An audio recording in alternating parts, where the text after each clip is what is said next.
The war cry echoed through the frozen forest, but it wasn't the Norsemen who were advancing. Something much older and more fearsome emerged from the shadows, making even the bravest Viking warriors tremble. What could be so terrifying as to make the sons of Odin retreat? Hello, warriors and shield maidens. Welcome to the channel. Before we embark on today's saga, I'd love to hear from you. In the comments, tell me which distant land or city you're watching this video from. Let us see how far our tale has traveled across the world. Smash the like button and subscribe to our tribe. All this because the icy wind whipped across my face as I stood at the bow of our longship, my eyes fixed on the approaching shoreline. Iceland, they called it, a land of fire and ice, promising both peril and opportunity. My father, Bjorn the Bold, stood tall beside me, his graying beard dancing in the wind. "Ragnar," he said, his voice carrying over the crash of waves. "What do you see, my son?" I squinted, taking in the rugged coastline with its black sand beaches and towering cliffs. "I see our future, father, a land untamed waiting for us to make our mark." He clapped a hand on my shoulder, a rare smile breaking through his weathered features. "That's my boy. We'll carve out a legacy here that will last for generations." As our ship ground against the pebbly shore, I leaped out, my boots sinking into the wet sand. My brothers, Halfdan and Eric, followed close behind, while our sister Astrid remained on board with our mother and the other women. Father strode past us, clutching our family banner, a snarling wolf's head on a field of deep blue. With a grunt of effort, he drove the flagpole into the rocky ground, the fabric snapping in the wind. "I, Bjorn the Bold, claim this land for our family and our gods," he bellowed, his voice echoing off the cliffs. "May our line prosper and grow strong in this new realm." A cheer went up from our clan, but I noticed the worried glances exchanged by some. This was no lush homeland like the one we'd left behind. Iceland was a harsh mistress, and she would not give up her bounty easily. As the days wore on, the true challenge of our endeavor became clear. We worked from dawn to dusk, felling the sparse trees and hauling stones to build our first longhouse. The wind howled ceaselessly, and the rain seemed to fall more often than not. One evening, as we huddled around the fire, Eric threw down his axe in frustration. "This is madness," he spat. "We should have stayed in Norway. At least there we knew the land." Halfdan, always the peacemaker, tried to reason with him. "Brother, you know we had no choice. The king's men would have hunted us down eventually." I remained silent, watching the interplay. Father had been forced to flee Norway after a blood feud with a powerful jarl. It was either exile or death for our entire clan. "Enough!" Father's voice boomed across the unfinished longhouse. "We are here now, and here we shall remain. The weak may whine and moan, but the strong will adapt and thrive. Which are you, my sons?" Eric lowered his head, properly chastised. "I am strong, father. Forgive my moment of weakness." As winter approached, our situation grew dire. The longhouse was still unfinished, and our food stores were dangerously low. Game was scarce, and the seas too rough for fishing most days. I often went to bed with an empty belly, the gnawing hunger a constant companion. It was during one particularly brutal blizzard that our resolve was truly tested. I was on watch, huddled in furs near the entrance of our crude shelter, when I heard movement outside. Peering through the driving snow, I saw shadowy figures approaching. "To arms!" I shouted, grabbing my axe and shield. "We have visitors!" The clan sprang into action, warriors forming a protective ring around the women and children. Father stepped forward, his imposing figure a bulwark against the intruders. "Who dares approach Bjorn the Bold's hall uninvited?" he challenged. A voice carried through the howling wind. "We are the clan of Iron Hand Eric. We come seeking shelter and food." I recognized the name, another Norwegian exile, one with a reputation for taking what he wanted by force. Father's eyes narrowed. "And what do you offer in return, Iron Hand?" "Offer?" The voice held a note of menace. "We offer to let you live, old man. Now step aside, or we'll take what we need by force." In an instant, the air was filled with the clash of steel and war cries. I found myself locked in combat with a burly warrior, our axes ringing as they met. The snow beneath our feet turned red with blood. Through the chaos, I heard Father's booming voice. "Drive them back, my sons. Show these cowards the strength of our clan." Inspired by his words, I redoubled my efforts. With a roar, I battered aside my opponent's guard and buried my axe in his chest. As he fell, I turned to aid my brothers. The battle was short but fierce. In the end, we stood victorious, the survivors of Iron Hand's clan fleeing into the storm. Father gathered us around, his eyes gleaming with pride. "Well fought, all of you. We have defended what is ours and proven our worth to this new land." As we tended to our wounded and secured what little food we had left, I couldn't help but feel a sense of accomplishment. We had faced our first true test in this harsh new world and emerged stronger for it. Weeks passed, and slowly, the winter's grip began to loosen. With the coming of spring, our fortunes began to change. Game became more plentiful, and we were able to fish the calmer seas. Our longhouse, now complete, stood as a testament to our perseverance. It was during this time of renewal that Father announced a joyous occasion: the wedding of my sister Astrid to Bjorn, the son of a powerful local chieftain. "This union will secure our family's position in Iceland," Father declared. "No longer will we be seen as outsiders, but as true settlers with ties to the land." The day of the wedding dawned bright and clear. Astrid, radiant in a gown of soft wool embroidered with intricate knotwork, stood beside her soon-to-be husband. The ceremony was conducted according to our ancient traditions, with oaths sworn to the old gods and the exchange of arm rings. As mead flowed and music filled the air, I found myself deep in conversation with Bjorn's father, Chieftain Sigurd. "Your family has proven its worth," he said, nodding approvingly. "It's not every clan that can survive their first winter here, let alone fend off raiders." I raised my horn in salute. "We are honored by your acceptance, chieftain.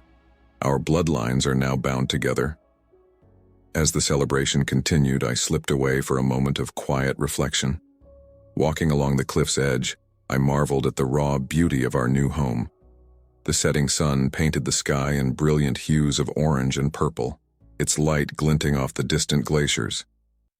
It was then that something caught my eye: a flash of stone protruding from the earth, worn smooth by centuries of wind and rain. Curious, I knelt to examine it. My heart raced as I brushed away the dirt. It was a rune stone, ancient beyond reckoning. The carvings were faint, but still legible to one trained in the old ways, as I had been by our clan's Volva. As I read the runes, a chill ran down my spine. It spoke of a family from distant shores, destined to shape the fate of this island for generations to come. It foretold great triumphs and terrible hardships, a legacy written in blood and glory. "Ragnar," my father's voice carried on the wind. "Where are you, boy? The bride and groom are about to depart." I stood, my mind reeling from what I'd discovered. "Coming, father," I called back. As I jogged towards the longhouse, I cast one last glance at the runestone. I would keep this discovery to myself for now, but its words burned in my mind. Our family's journey was just beginning, and the gods themselves had taken notice. The saga of Bjorn the Bold and his descendants had been etched into the very bones of Iceland. Whatever trials lay ahead, I knew that we would face them with the strength and courage that had brought us this far. As the longship crested another wave, I tightened my grip on the ornate hilt of my father's sword. The Scottish coast loomed before us, shrouded in early morning mist. This was my moment, my first raid as a leader of men. "Ragnar," Halfdan called from the stern. "The men await your command, brother." I turned to face the crew, their eager faces a mix of excitement and trepidation. Many were on their first raid, just as I was leading my first. I raised my voice above the crash of waves and creaking of wood. "Warriors of Iceland, today we prove ourselves to our fathers, to our gods, and to this new land we call home. The wealth of Scotland awaits, Let us take what is ours by right of strength and courage." A roar went up from the men, axes and swords thrust skyward. As we beached our ships on the rocky shore, I saw fear in the eyes of the fishermen scrambling to raise the alarm. Good. Fear would make our task easier. "Remember," I shouted as we formed our shield wall, "we strike hard and fast. Take what you can carry, but be ready to retreat at my signal. Now forward." The village stood little chance against our onslaught. Within hours, our ships were laden with gold, silver, and other valuables. More importantly, we'd taken captives, thralls to work our growing settlements back home. As we prepared to depart, a group of mounted warriors appeared on the horizon. The local lord had finally mustered his forces. "To the ships," I commanded. "Halfdan, Eric, rear guard with me. We'll hold them off." The battle that followed was brief but fierce. I found myself face to face with the Lord himself, our swords clashing in a shower of sparks. "You'll pay for this, Viking dog," he snarled, pressing his attack. I grinned, parrying his blows with ease. "I think not, my lord. Consider this payment for your king's insults to my father." With a quick feint and thrust, I slipped my blade past his guard and into his chest. As he fell, I relieved him of his ornate golden arm ring, a trophy worthy of my first raid. We returned to Iceland victorious, our legend growing. I could see the pride in my father's eyes as I presented him with the arm ring. "You've done well, my son," Bjorn the Bold said, his voice gruff with emotion. "You're becoming the leader I always knew you could be." Months passed, and soon I found myself pacing outside our longhouse, the sounds of my wife Sigrid's labor pains echoing in the night air. Something was different about this birth. The sky had darkened unnaturally, the sun obscured by the moon in a rare eclipse. Astrid, now our clan's vulva after years of training, placed a hand on my arm. "Be at ease, brother. This is a powerful omen." Before I could respond, a cry split the air, not the wail of a single babe, but two distinct voices raised in unison. Twins. I burst into the birthing room where the midwife was already wrapping two small bundles. Sigrid, exhausted but radiant, smiled up at me. "We have a son and a daughter, my love, born under a darkened sun." I took the infants in my arms, marveling at their tiny features. "Bjorn, after my father," I said, nodding to the boy, "and Freya, for the goddess of love and war." Astrid's voice was hushed with awe. "Twins born during an eclipse. The gods have great plans for these children, Ragnar. Their fates are intertwined with the very fabric of our clan's future." As the children grew, so too did the challenges facing our settlement. Rival clans pressed in from all sides, and resources grew scarce. It was clear that we needed allies if we were to survive and thrive.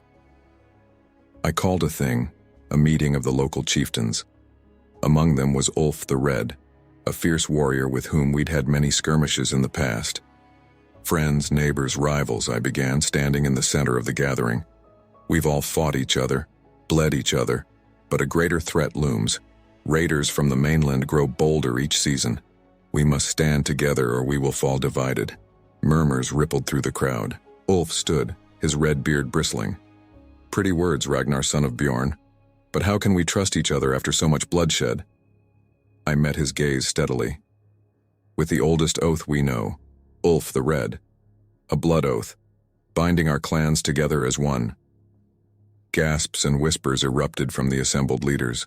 A blood oath was sacred, unbreakable. To violate it was to invite the wrath of the gods themselves. Ulf considered for a long moment, then nodded slowly. "Very well, Ragnar. Let it be done." We stood facing each other, surrounded by the other chieftains. I drew my knife, slicing my palm open. Ulf did the same. We clasped hands, our blood mingling.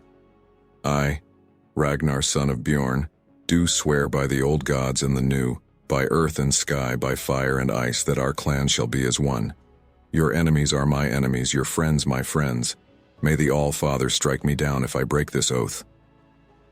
Ulf repeated the words, his grip firm. As we separated, a cheer went up from the gathered leaders. Alliances were struck, old feuds set aside. We would face the future united. But even as we celebrated our new accord, trouble was brewing within my own family. Eric, always the most volatile of my brothers, had grown resentful of my leadership. I should have seen the signs, should have known what was coming. It was Halfdan who brought me the news, his face grave. "Brother, I've discovered something." "Eric, he's been meeting in secret with envoys from the mainland. I fear he means to betray us to our enemies." My blood ran cold. "Are you certain?" Halfdan nodded solemnly. "I wish I weren't. But I saw it with my own eyes. He's promised to open our defenses in exchange for being named Jarl of our lands." I closed my eyes, pain lancing through my heart. Eric, my own blood, a traitor. The punishment for such a crime was death. But could I condemn my own brother? For days I wrestled with the decision. Finally, I summoned Eric to my private chambers. "Brother," I said, keeping my voice level, "is there something you wish to tell me?" Eric's eyes darted nervously. I don't know what you mean, Ragnar." "Don't lie to me," I roared, slamming my fist on the table. "I know of your meetings, your plots. How could you betray me like this?" Caught, Eric's demeanor changed instantly. His face twisted with rage and resentment. "You? It was always about you, wasn't it? Father's favorite, the golden son. I was just the spare, never good enough. So you'd doom our entire clan out of jealousy?" I asked, my voice cold. Eric spat at my feet. "I'd see you brought low, brother, your precious legacy in ashes." In that moment I knew what had to be done. My heart broke, but my resolve was iron. "Eric, son of Bjorn, I find you guilty of treason against your clan and kin. The sentence is death." His eyes widened in shock and fear. "Ragnar, no, you can't. I'm your brother." "You ceased to be my brother the moment you betrayed us," I said, my voice thick with unshed tears. "But I will grant you one mercy. You may take your own life and avoid the shame of public execution. Choose now." In the end, Eric chose the blade over dishonor. I watched as he fell upon his sword, our father's name on his lips with his dying breath. That night, I wept for the brother I had lost long before his death. The strain of Eric's betrayal and execution took its toll on our father. Bjorn the Bold, once a giant among men, seemed to shrink before our eyes. His laughter, once so quick to boom across the hall, fell silent. It was a quiet night when we found him, seated in his high chair, his eyes closed as if in peaceful slumber. But the chill of his skin told the truth. Bjorn the Bold had gone to join our ancestors in Valhalla. The clan gathered for the funeral rites, sending our father off in a blazing ship to his final rest. As the flames lit up the night sky, Astrid approached me, her eyes shining with unshed tears. "It's time, brother," she said softly. "The clan needs its new chieftain." Heart heavy with grief and responsibility, I stepped forward. Halfdan presented me with our father's arm ring, the symbol of leadership. As I slipped it on, a hush fell over the gathered clan. "I, Ragnar, son of Bjorn, do hereby claim leadership of our clan," I proclaimed, my voice carrying across the assembly. "I vow to lead us with strength and wisdom, to honor the legacy of those who came before, and to forge a future worthy of their sacrifice." A cheer erupted from the crowd, axes and swords clanging against shields in approval. As the noise washed over me, I gazed out at the faces of my people, my family, my responsibility. The road ahead would not be easy. Enemies pressed in from all sides, and the challenges of taming this harsh land remained. But as I stood there, the warmth of the funeral pyre at my back and the weight of the arm ring heavy on my forearm, I knew one thing with certainty. I was Ragnar, son of Bjorn, chieftain of my clan. And I would lead my people to greatness, no matter the cost. The sound of hammering and the shouts of workers filled the air as I stood atop the hill, overseeing the construction of our new mead hall. The structure was to be a testament to our clan's growing prosperity and power, a beacon of our success in this harsh land. Ragnar, called Halfdan, approaching with a group of workers. The shipment of timber from the mainland has arrived. Where do you want it? I pointed to the eastern side of the construction site. Over there. We'll use it for the support beams and roof trusses. This hall will stand for generations, brother. It must be built to last. As the sun began to set, casting long shadows across the partially built hall, I made my way through the bustling worksite. Craftsmen from across Iceland and even some from Norway had been brought in for this project. Their skills would ensure that our mead hall would be the envy of every chieftain for miles around. I paused to admire the intricate carvings on one of the completed pillars, scenes of our clan's history and the gods' great deeds. Astrid appeared at my side, her eyes twinkling with approval. "You've done well, brother," she said softly. "Father would be proud to see this." I nodded, a lump forming in my throat. He dreamed of this, you know. A hall worthy of our name, where our descendants could gather for generations to come. As night fell, I called the workers together for a feast. Barrels of ale were tapped, and the scent of roasting meat filled the air. Laughter and song echoed across the construction site, a preview of the joyous gatherings to come in our new hall. Months passed, and finally, the day arrived. Our mead hall stood complete, its high-peaked roof and ornately carved dragon heads at the gables visible for miles around. As I cut the ceremonial ribbon and pushed open the massive doors, a cheer went up from the assembled clan. Inside, long tables groaned under the weight of a feast fit for the gods themselves. Mead and ale flowed freely, and skalds struck up songs of our clan's glory. As I took my place at the high seat, I couldn't help but feel a swell of pride. We had come so far from those first desperate days on Iceland's shores, but even as we celebrated our prosperity, my thoughts turned to the sea. My eldest son, Bjorn, named for my father, had set out on his first voyage months ago. Each day, I scanned the horizon, hoping to see his ship returning. It was during a council meeting in the new hall that the horn sounded, ships approaching. I raced to the shore, my heart pounding.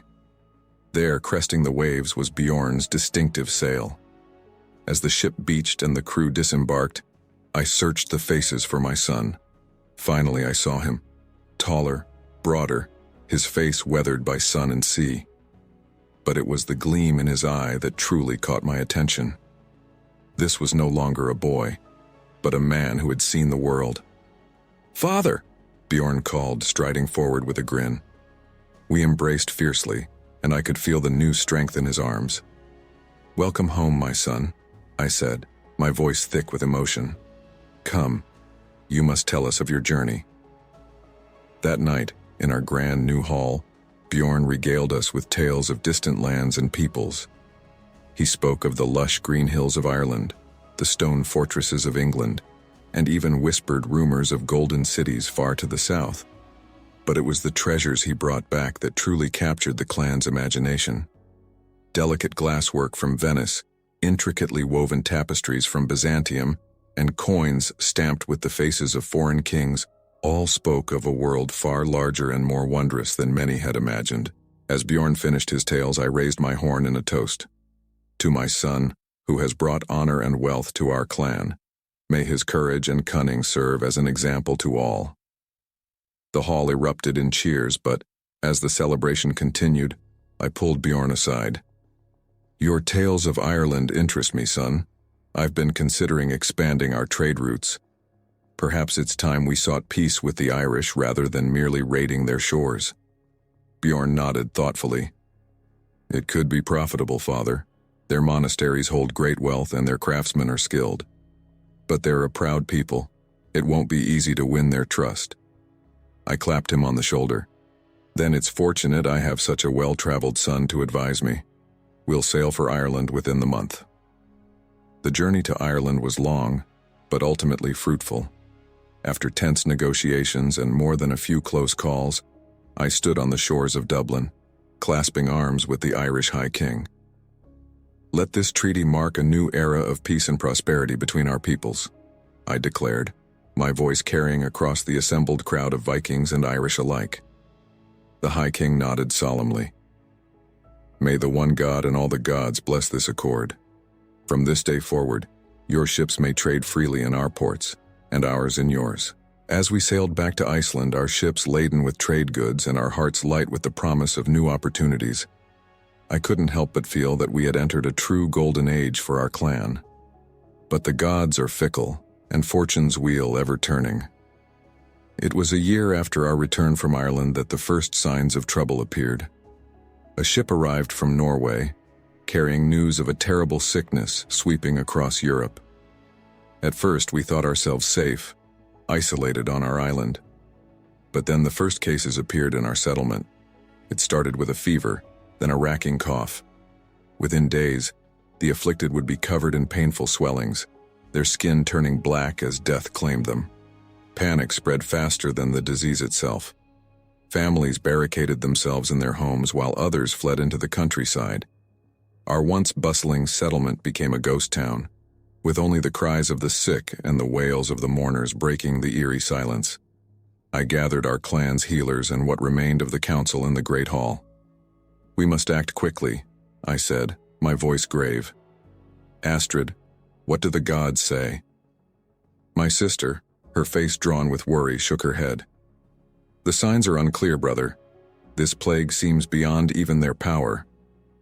I turned to our chief healer, an old man named Ulfr. What can be done? Ulfr stroked his beard thoughtfully. Isolation is key. We must separate the sick from the healthy. And cleanliness, everything must be kept as clean as possible. Nodding, I began issuing orders. Halfdan, organize teams to build shelter for the sick outside the settlement. Bjorn, take our fastest ship to Ireland. Beg or buy any medicines or herbs they might have. As the others hurried to carry out my commands, I turned to Astrid. Sister, I need you to keep the people's spirits up. Remind them of our strength, of all we've overcome. The weeks that followed were the darkest of my life. Each day brought new deaths, new challenges. I worked tirelessly, moving between the sick houses, the great hall, and the docks, trying to hold our clan together through sheer force of will. It was during this time that I began to notice whispers, furtive glances. At first I dismissed it as the natural fear and suspicion that comes with such a crisis. But as time wore on, I couldn't shake the feeling that something more sinister was afoot. One night, as I sat alone in the great hall, poring over lists of the dead and supplies, I heard a noise. Grabbing my sword, I crept towards the source of the sound. There, huddled in a shadowy corner, I found Ulfr the healer, speaking in hushed tones with a hooded figure. When he's gone, you'll be named regent, the figure was saying. With the boy still too young to rule, I stepped into the light, my sword gleaming. Plotting against your chieftain in times of crisis? I expected better of you, Ulfr. The old healer's face went pale, but the hooded figure whirled to face me. As the hood fell back, I felt my heart stop. It was Astrid, my own sister. Ragnar, she said, her voice cold. You weren't supposed to hear that. I raised my sword, pointing it at them both. Explain yourselves now. Astrid's eyes blazed with a fervor I'd never seen before. You're leading us to ruin, brother. This plague is just the beginning. The old ways are dying, and you're too blind to see it. We need new leadership, someone who can guide us into the future. By betraying your own blood? I spat. By conspiring against the clan in its darkest hour? Sometimes the old must be cut away for the new to grow, she said, her hand moving to a dagger at her belt. What followed was a blur of steel and blood. When it was over, Ulfr lay dead, and Astrid was bound, her dagger clattering on the floor. As the guards dragged her away, I slumped into my high seat, the weight of betrayal heavy on my shoulders. The plague had tested my leadership, yes. But this was a wound that cut deeper than any sickness. As dawn broke, I stood before the assembled clan, my voice ringing out across the square. A great evil has been averted, I declared. Those who would take advantage of our suffering to seize power have been thwarted. Let this serve as a warning. Our clan's strength lies in our unity. Together we will weather this storm as we have all others. As a cheer went up from the crowd, but I took no joy in it. As I turned back to the great hall, I caught sight of my reflection in a polished shield. There, at my temples, the first streaks of gray had appeared. The crackling of the hearth fire did little to warm the chill that had settled over the great hall. I sat in my high seat, my weathered hands gripping the armrests as I watched my children circle each other like wolves, their words sharp as blades. "The eastern lands are rightfully mine," Bjorn, my eldest, bellowed. His face, so like mine in youth, was contorted with rage.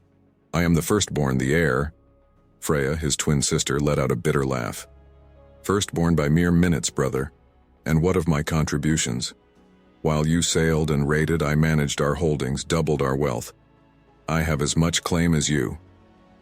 My youngest son, Eric, named for the uncle he never knew, stood apart, his eyes darting between his siblings. "And what of me? Am I to be left with nothing but scraps?" I raised my hand, my voice cutting through their bickering.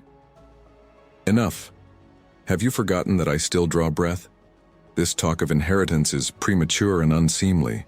Bjorn turned to me, his eyes blazing. "But father, we must know. The clan needs certainty, a clear line of succession." I rose slowly, feeling every one of my years. "What the clan needs is unity, not this petty squabbling. You are tearing apart everything I've built, everything our family has sacrificed for." Freya stepped forward, her voice softer but no less determined. "Father, times are changing. We can't cling to the old ways forever. Perhaps it's time to consider a new approach to leadership, one that values wisdom and skill over mere order of birth." I looked at each of them in turn, these children I had raised, taught, and loved. Now they stood before me as strangers, their eyes filled with ambition and distrust. My heart heavy, I dismissed them, watching as they filed out, tension thick in the air. Later that night, as I sat alone by the fire, Astrid approached. My sister, once my closest confidant, now served as a constant reminder of betrayal. Her failed coup had earned her exile from the clan's inner circle, but blood ties kept her close. "They're like wild horses, brother," she said softly, "each pulling in a different direction. If you don't rein them in soon, they'll tear the clan apart." I sighed, feeling the weight of my years. "And what would you have me do, sister? Choose one over the others? That would only deepen the divide." Astrid's eyes gleamed in the firelight. "Perhaps it's time to look beyond our shores once more. A great challenge, a new conquest that could unite them, remind them of their shared blood and purpose." I pondered her words, watching the flames dance. Little did I know that an even greater challenge was about to present itself, one that would shake our clan to its very foundations. It was barely a week later when the news broke. Sini, my youngest daughter, had disappeared. At first we feared the worst, abduction or worse.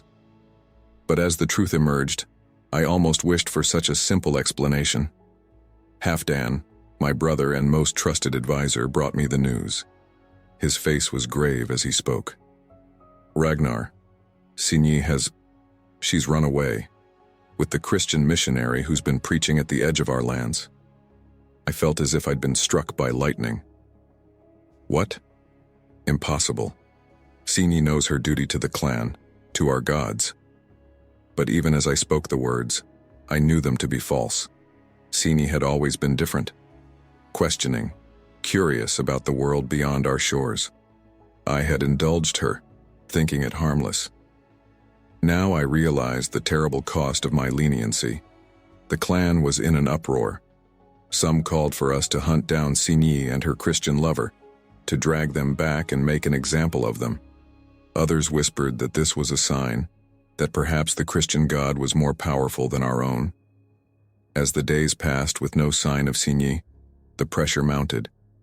Bjorn approached me, his face set in grim lines. "Father, we must act. Every day that passes with Sini unpunished weakens us in the eyes of the other clans." I knew he was right, but the thought of harming my own daughter, no matter her transgressions, made my blood run cold.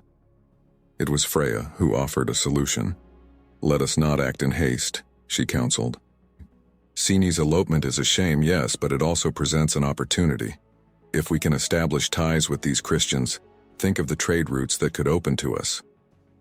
Her words made sense, but I could see the shock and disgust on the faces of many clan members. Our identity, our very way of life, was rooted in the old gods. To even consider embracing this new faith was unthinkable to many. As discord threatened to tear our clan apart, I made a decision. We needed a new purpose, a grand endeavor to unite us once more.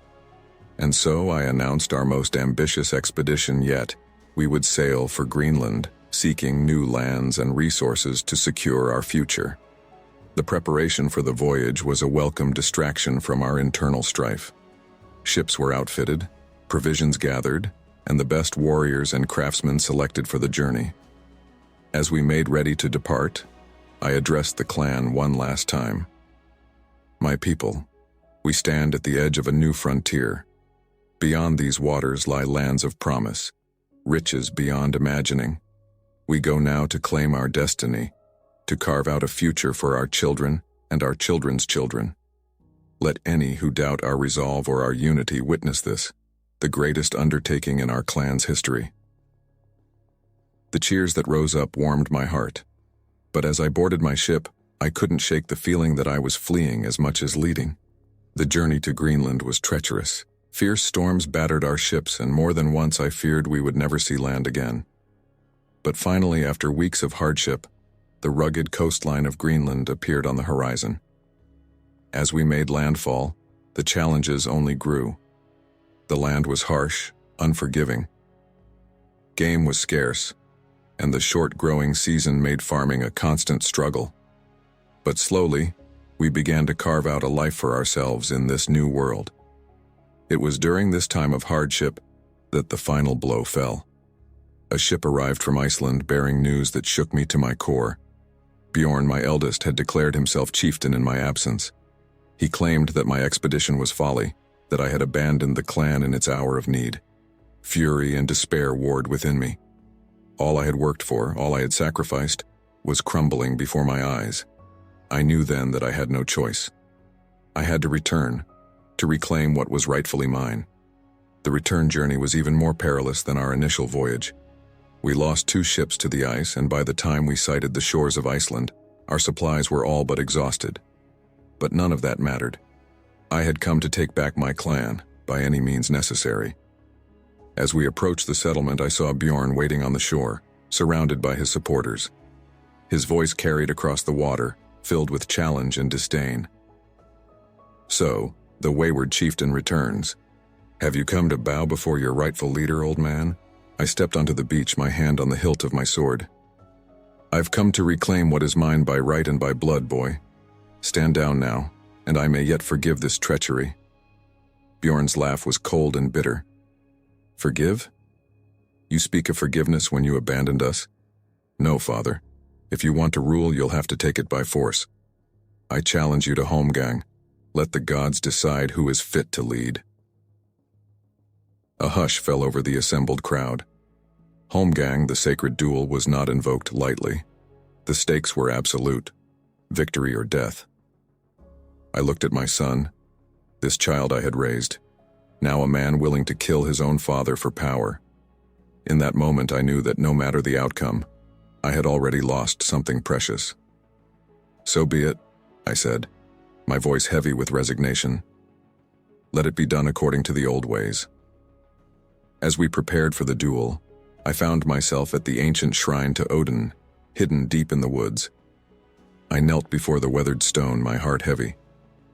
"All-Father," I whispered, "I have served you faithfully all my days. Now I ask for your wisdom, your sight. Show me the path forward, even if the cost is great." What happened next I can scarcely describe. A vision overcame me, terrible and glorious. I saw the future of our clan, the trials and triumphs that lay ahead, and I understood what I had to do. When I emerged from the shrine, I was changed. One eye was clouded, unseeing, the price of divine wisdom, but my purpose was clear. The Holmgang was set for dawn. As the first rays of sunlight broke over the horizon, Bjorn and I faced each other, surrounded by the clan. The clash of our swords echoed across the field, a testament to the divide that had torn our family apart. But as we fought, something changed. The wisdom granted by Odin allowed me to see not just Bjorn's moves, but the pain and fear driving him. With each parry and thrust, I spoke to him, my words cutting deeper than any blade. "I see you, my son," I said, deflecting a wild swing. "I see your doubts, your fears. You are more than this anger, this hunger for power." Bjorn's attacks grew frenzied, but I could see the conflict in his eyes. "Shut up. You know nothing of me, old man." "I know everything of you," I countered, my voice soft even as our swords clashed. "You are my son, my blood, and I have failed you as surely as I have failed this clan." With a roar of anguish, Bjorn lunged forward, but instead of dodging, I dropped my sword and opened my arms. His blade stopped a hair's breadth from my chest, his eyes wide with shock and confusion. "What are you doing?" he gasped. I placed my hand on his cheek, feeling the warmth of his skin, the trembling of his body. "I'm ending this cycle of violence and betrayal, here and now." Slowly, Bjorn lowered his sword. Tears streamed down his face as he collapsed into my embrace. Around us, the clan watched in stunned silence. I raised my voice, addressing them all. "Look at what we've become. We who were once a family, now at each other's throats. No more. From this day forward, we rule together, not as conquerors, but as guardians of our people's future." As the sun rose fully, casting its light over our battered but unbroken clan, I felt a glimmer of hope. The road ahead would be difficult, the wounds slow to heal. But we had taken the first step towards unity, towards a future that honored our past while embracing the changes to come. The saga of our clan was far from over, but this chapter, the chapter of division and strife, had come to an end. What lay ahead, only the gods, and perhaps my newly granted sight, could tell. The horn's mournful cry echoed across the fjord, its urgent warning carried on the crisp morning air. I stood atop our settlement's watchtower, my one good eye straining against the horizon.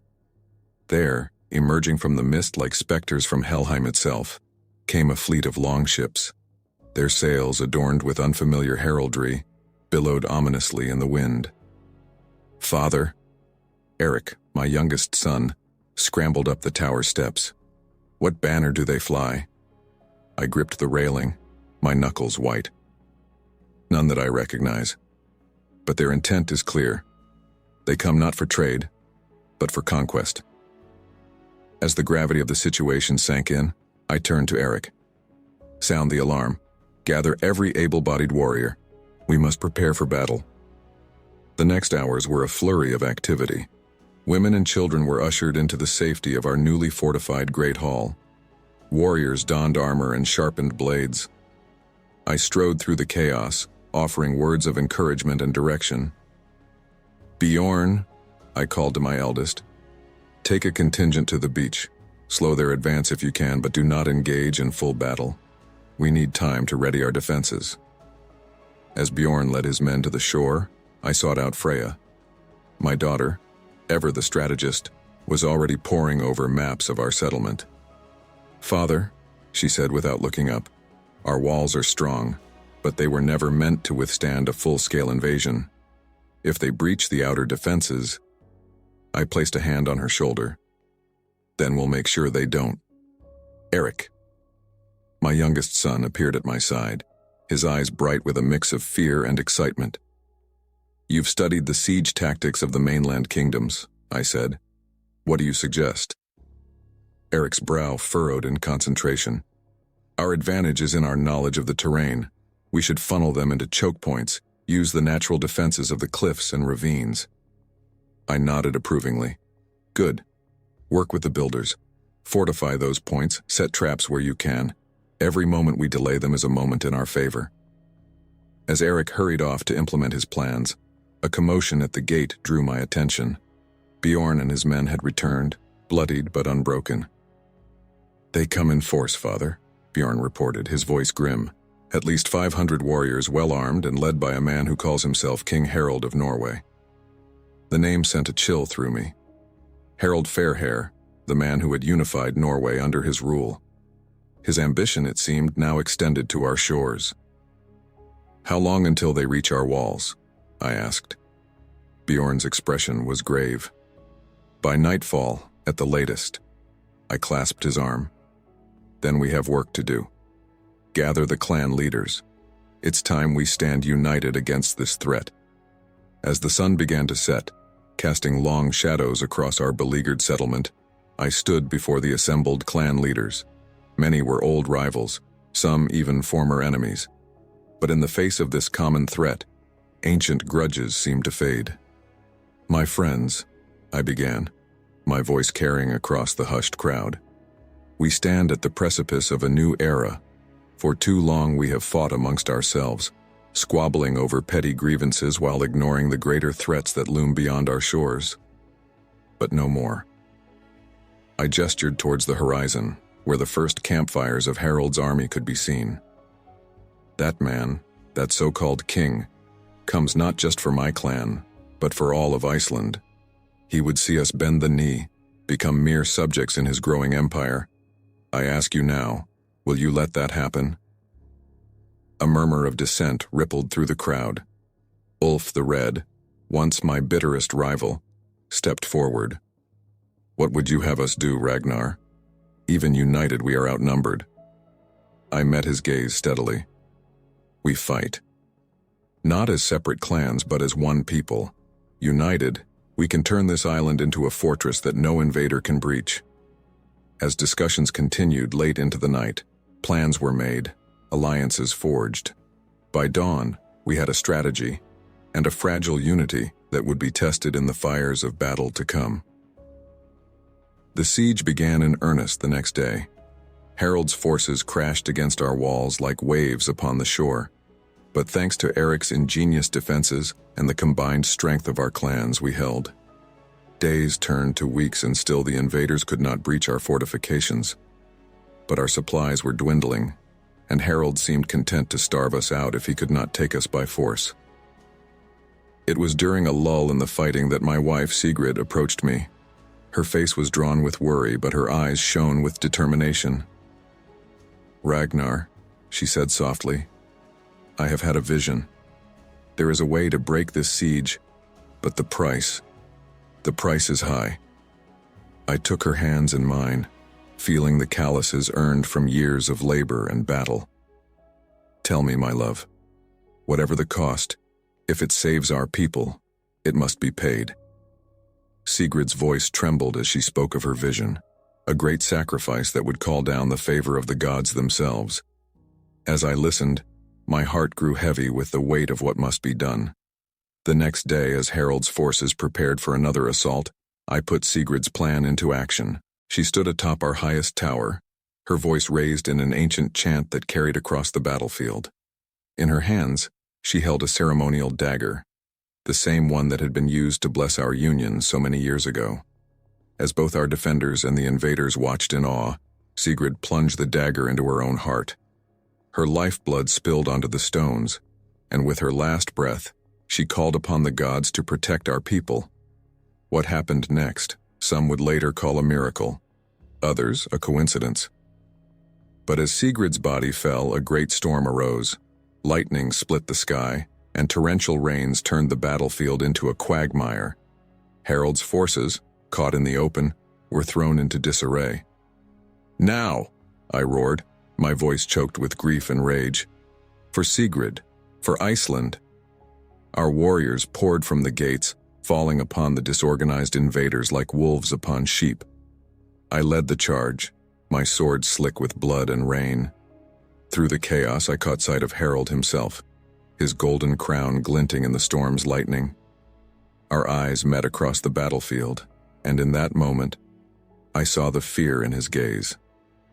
This was not the easy conquest he had envisioned. This was a fight against a people united, strengthened by sacrifice and determination. The battle raged for hours, but in the end, it was Harald who sounded the retreat. As his battered ships disappeared over the horizon, a great cheer went up from our warriors. We had done the impossible, repelled an invasion by one of the most powerful kings in the north. In the days that followed, as we tended to our wounded and mourned our dead, a new sense of purpose filled our people. The clans, once divided, now spoke of permanent alliance, of the need for unified leadership in the face of future threats.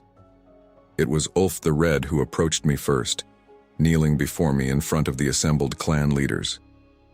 "Ragnar," he said, his voice carrying across the hushed crowd, "you have led us through our darkest hour. You have shown wisdom in peace and valor in war. I would name you King of Iceland, if you would have it." One by one, the other clan leaders knelt, pledging their loyalty. I stood there overwhelmed by the weight of the moment. I thought of all we had endured, the family strife, the invasions, the sacrifices, and I knew what I had to do. "I accept," I said, my voice steady despite the emotion threatening to overwhelm me. "Not for personal glory, but for the good of all our people. From this day forward, we are no longer separate clans, but one nation. United, we will face whatever challenges the future may bring." As a crown forged from the weapons of our fallen enemies was placed upon my brow, I gazed out at my people. No, my subjects. The road ahead would not be easy. There would be resistance to change, threats both internal and external. But as I stood there, the first true king of Iceland, I felt a sense of hope I had not known in years. We had faced invasion and emerged stronger. We had turned ancient enemies into steadfast allies. And together, we would forge a future worthy of the sacrifices made to secure it. The saga of our people was far from over, but this chapter, the chapter of invasion and unification, had come to a close. What lay ahead was a new beginning, a chance to build something greater than any of us had ever imagined. As the sun broke through the clouds, casting its light upon our battered but unbroken land, I raised my sword high. "For Iceland!" I cried, and 1,000 voices echoed the call. The age of clan warfare was over. The age of a united Iceland had begun. The sun rose over the fjord, casting a golden glow on the bustling construction site before me. What had once been a simple fishing village was now transforming into Tórshavn, the new capital of our united Iceland. The air rang with the sound of hammers and saws, punctuated by the shouts of workers and the laughter of children playing among the half-built structures. I stood atop a hill overlooking the scene, my crown, forged from the weapons of our fallen enemies, resting heavily upon my brow. Beside me, Freya, my daughter and most trusted advisor, surveyed the progress with a critical eye. "The Great Hall will be completed within the month, Father," she reported, "and the harbor expansions are ahead of schedule. Soon we'll be able to accommodate trading ships from all over the known world." I nodded, a sense of pride swelling in my chest. "Good. This city will be a beacon of our strength and prosperity. Let all who visit know that Iceland is no longer a land of scattered clans, but a united kingdom ready to take its place on the world stage." As we made our way down to the construction site, I was stopped by citizens offering greetings and petitions. It still felt strange, this deference from those who had once been my equals. But I had learned to wear the mantle of kingship with grace, understanding that my people looked to me not just for leadership, but for hope. At the edge of the new marketplace, I found Eric, my youngest son, overseeing the installation of a complex series of aqueducts, his latest innovation to improve life in our growing capital. "Ah, Father," he called out, wiping sweat from his brow. "Come see. With this system, we'll be able to provide fresh water to every home in Tórshavn. No more trudging to the well in the dead of winter." I clasped his shoulder, beaming with pride. "Excellent work, my son. Your mind for invention continues to amaze me." As we continued our tour of the city, a commotion near the docks caught our attention. A ship was arriving, its deck laden with crates and barrels. At its helm stood Bjorn, my eldest, returning from his latest trading expedition. "Hail, Father!" Bjorn called out as he strode down the gangplank. "I bring news and goods from lands you wouldn't believe existed." Later that evening, as we gathered in the partially completed Great Hall, Bjorn regaled us with tales of his journey. He spoke of great empires to the east, of spices that could make a man's tongue dance, and of weapons that could shoot fire. "And what of the expedition to the west?" I asked, leaning forward in my seat. "Have we found the land Leif Erikson spoke of?" Bjorn's face grew serious. "We have, father. A vast continent rich in resources beyond imagining, but..." He hesitated. "It is not uninhabited. There are people there, unlike any we've encountered before." A murmur ran through the assembled advisors and clan leaders. The implications of this discovery were enormous, and I could already see the glint of opportunity and greed in some eyes. Before I could respond, the doors of the hall burst open. In strode Freya, her eyes wild with excitement. "Father, everyone, come quickly. You must see this." We followed her out to the fields beyond the city walls. There, stretching as far as the eye could see, were rows of crops, wheat, barley, and vegetables of all kinds. But what was truly astonishing was their size and vitality. Plants that should have been barely sprouting were already waist-high, heavy with fruit and grain. "How is this possible?" I breathed, reaching out to touch a head of wheat nearly twice its normal size. Freya's eyes sparkled with pride and a hint of something else, something ancient and powerful. "Rune magic, father. I've been studying the old ways, combining them with what we've learned of agriculture. With these enchantments, we can ensure bountiful harvests regardless of the weather. No more famine, no more lean winters." As word of this miracle spread, I could see the awe and hope dawning on the faces of our people. This was more than just a good crop. It was a promise of a future free from the constant threat of hunger that had plagued our ancestors for generations. Months passed, and Thorshavn continued to grow and prosper. Ships from distant lands now regularly docked in our harbor, bringing exotic goods and new ideas. Our own expeditions ranged further and further, mapping the edges of the known world and establishing trade routes that would make Iceland a key player in global commerce. It was during this time of growth and discovery that a familiar face returned to our shores. My brother, Halfdan, who had been exiled years ago for his part in a failed coup, arrived one stormy night. He was a changed man, his once proud bearing now humble, his eyes filled with a wisdom that spoke of hard-earned knowledge. "Brother," he said, kneeling before me in the great hall, "I come not to seek forgiveness or to reclaim my place. I come because what I have learned in my travels must be shared for the good of all our people." Intrigued, I bade him rise and speak. What followed was a tale that challenged everything we thought we knew about the world and our place in it. Halfdan spoke of distant lands where learned men had discovered that the earth was not flat, but a sphere hanging in a vast cosmos. He told of calculations that could predict the movements of stars and planets, and of inventions that could magnify the night sky, revealing wonders beyond imagination. As Halfdan's words sank in, I could see the mix of wonder and skepticism on the faces of my advisors. Some were clearly excited by these new ideas, while others looked troubled, even angry. Ulf the Red, once my rival, and now one of my most trusted counselors, spoke up. "This is blasphemy. Our ancestors have always taught that the world is flat, cradled in the branches of Yggdrasil. To suggest otherwise is to spit in the face of the gods." Murmurs of agreement rippled through the hall, but I held up my hand for silence.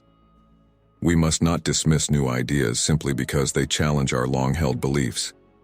Halfdan, you will work with our scholars to verify these claims.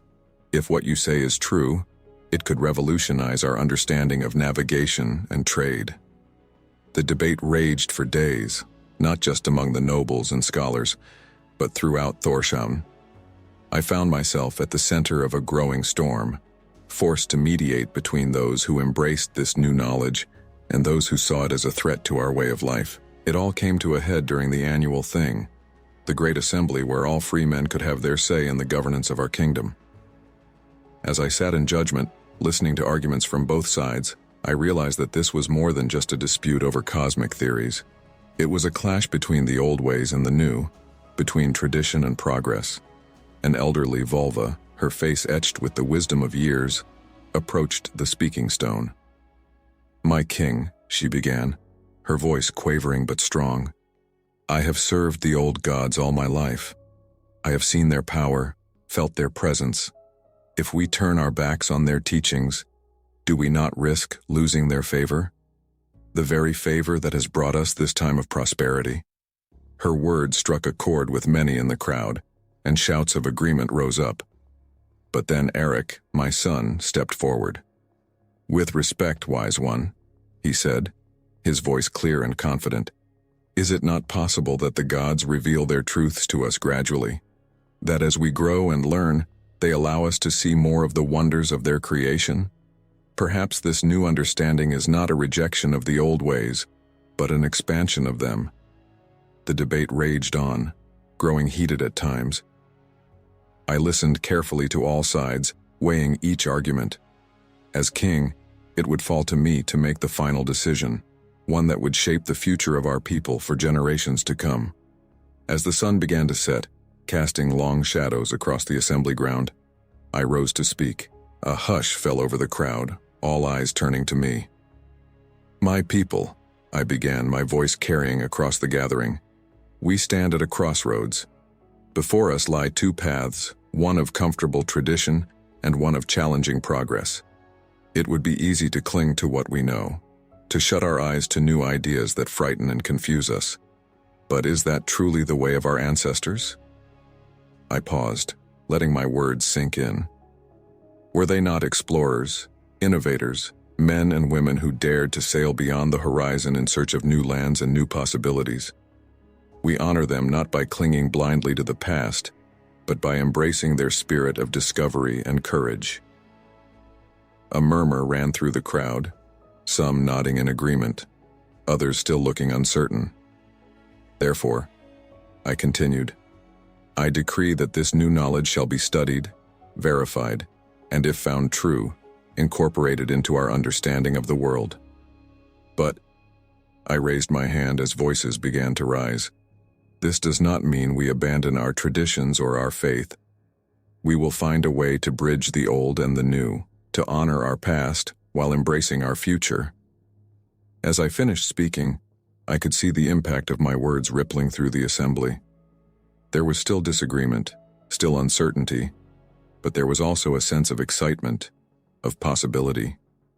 In that moment, I knew that whatever challenges lay ahead, our people would face them with open minds and brave hearts. We had weathered invasions, united warring clans, and now we were poised to lead the way into a new age of discovery and enlightenment. As the thing dispersed and the people of Thorshan returned to their homes, I stood for a long moment, gazing up at the star-filled sky. Somewhere up there in the vast cosmos Halfdan had described, our gods were watching. And I hoped with all my heart that they were proud of how far we had come and excited to see where we would go next. The golden age of Iceland was truly dawning, and with it a future brighter than any of us could have imagined. The fire crackled in the hearth of my private chambers, casting long shadows across the room. I sat at my desk, poring over reports from across the kingdom when a soft knock at the door interrupted my concentration. "Enter," I called, looking up to see Ulf the Red, my most trusted advisor, slip into the room. "My king," he said, his voice low and urgent, "I bring grave news. There is treachery afoot in the court." I leaned back in my chair, my heart heavy. "Speak plainly, old friend. What have you uncovered?" Ulf's eyes darted nervously to the shadows before he continued.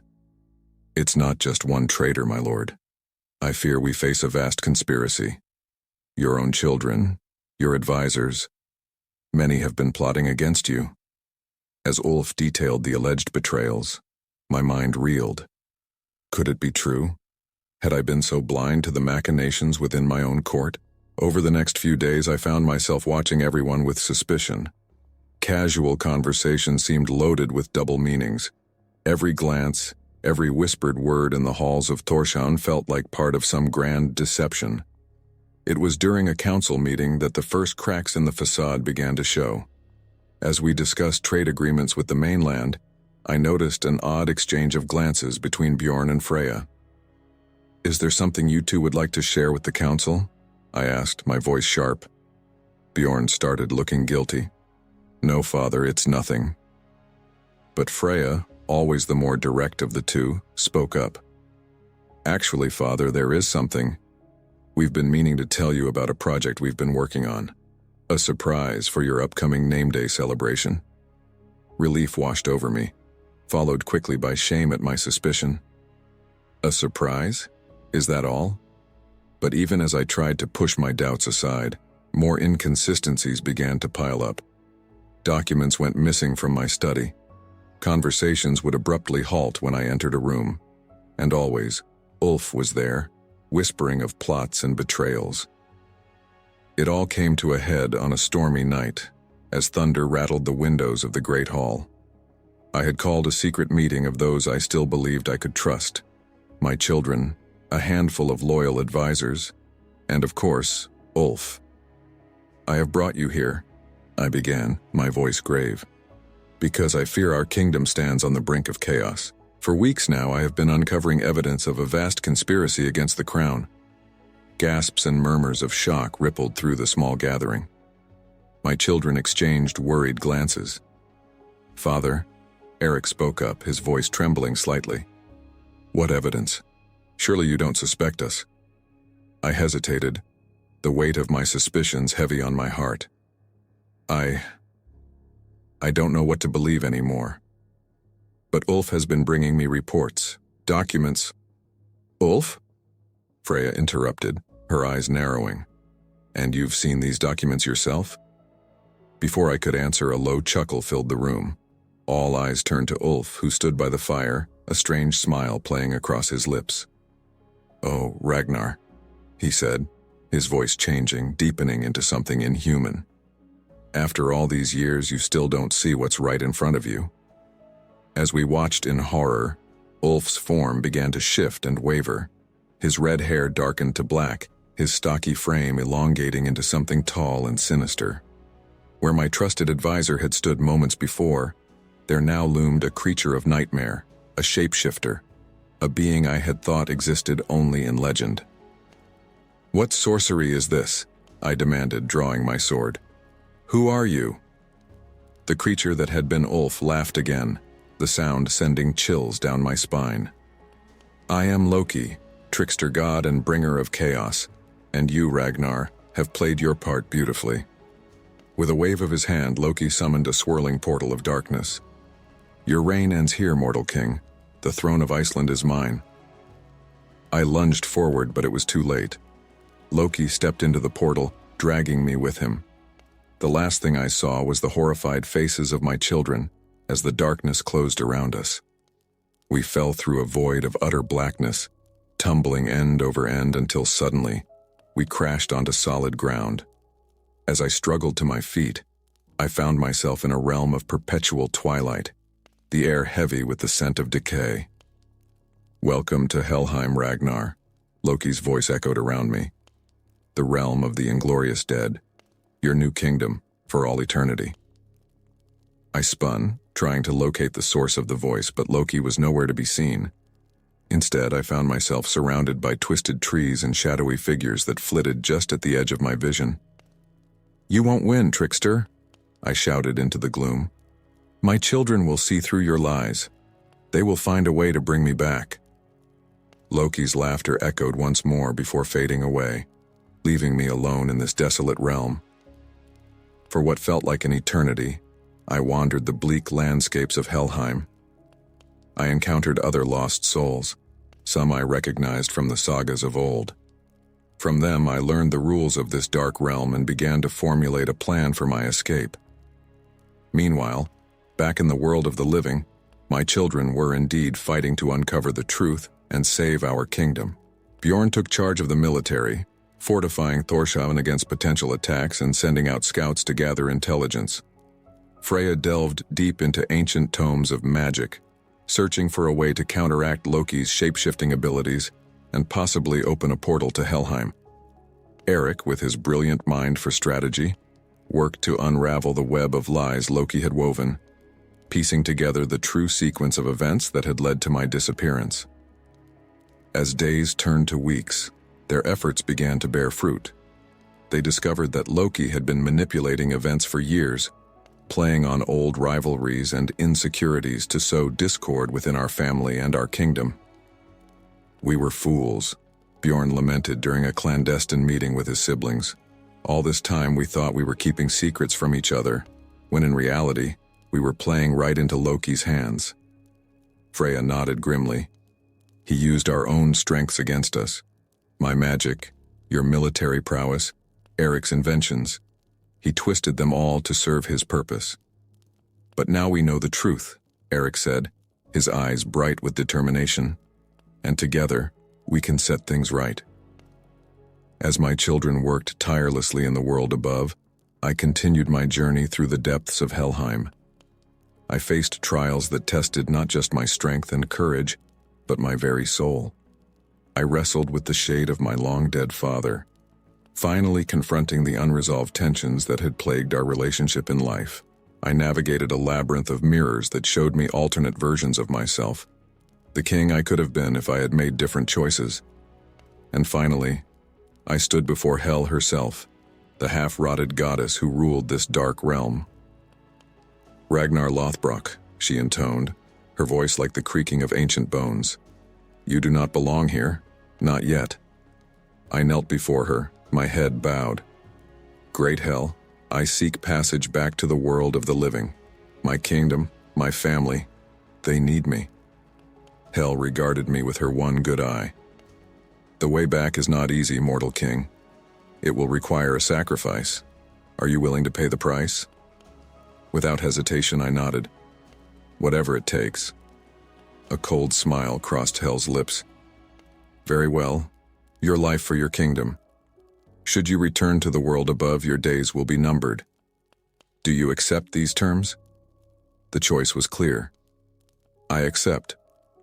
With a wave of her hand, Hel opened a portal similar to the one that had brought me to this realm. "Go now, Ragnar Lothbrok. Your time in the land of the living begins anew." I stepped through the portal, feeling the cold grip of Helheim fall away. When I opened my eyes, I found myself standing in the center of Thorshavn's great hall. The room was in chaos. Loki, still wearing my form, sat upon the throne, while my children and a group of loyal warriors battled against his supernatural allies. "Enough!" I roared, my voice carrying the otherworldly power of one who had returned from death itself.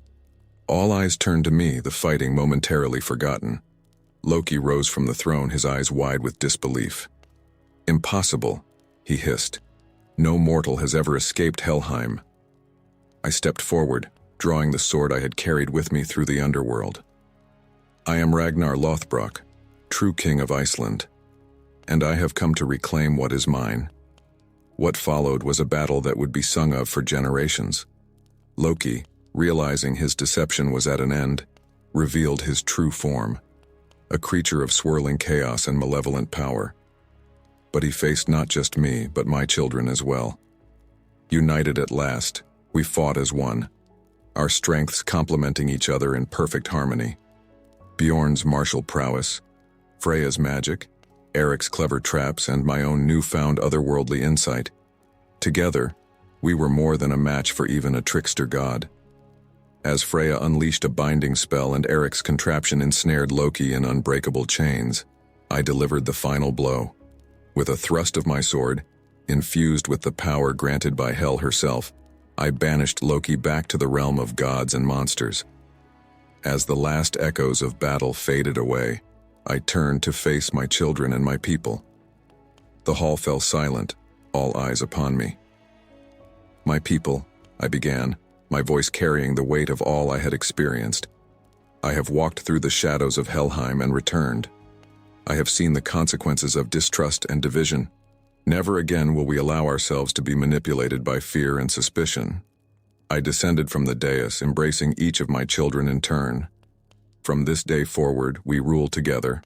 open and honest, trusting in the strength of our family and our people. As cheers erupted throughout the hall, I felt a deep sense of peace settle over me. Yes, my days were now numbered, the price of my return from Helheim. But I would make each one count, leading my people with wisdom born of both the living world and the realm beyond.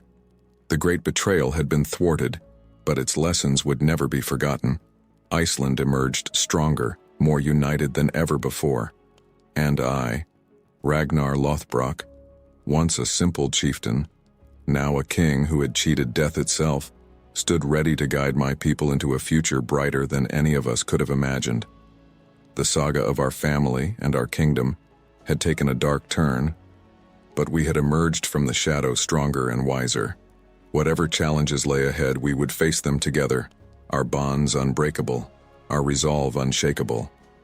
The salty spray of the ocean misted my face as I stood at the prow of my longship, the lead vessel in a fleet of 10.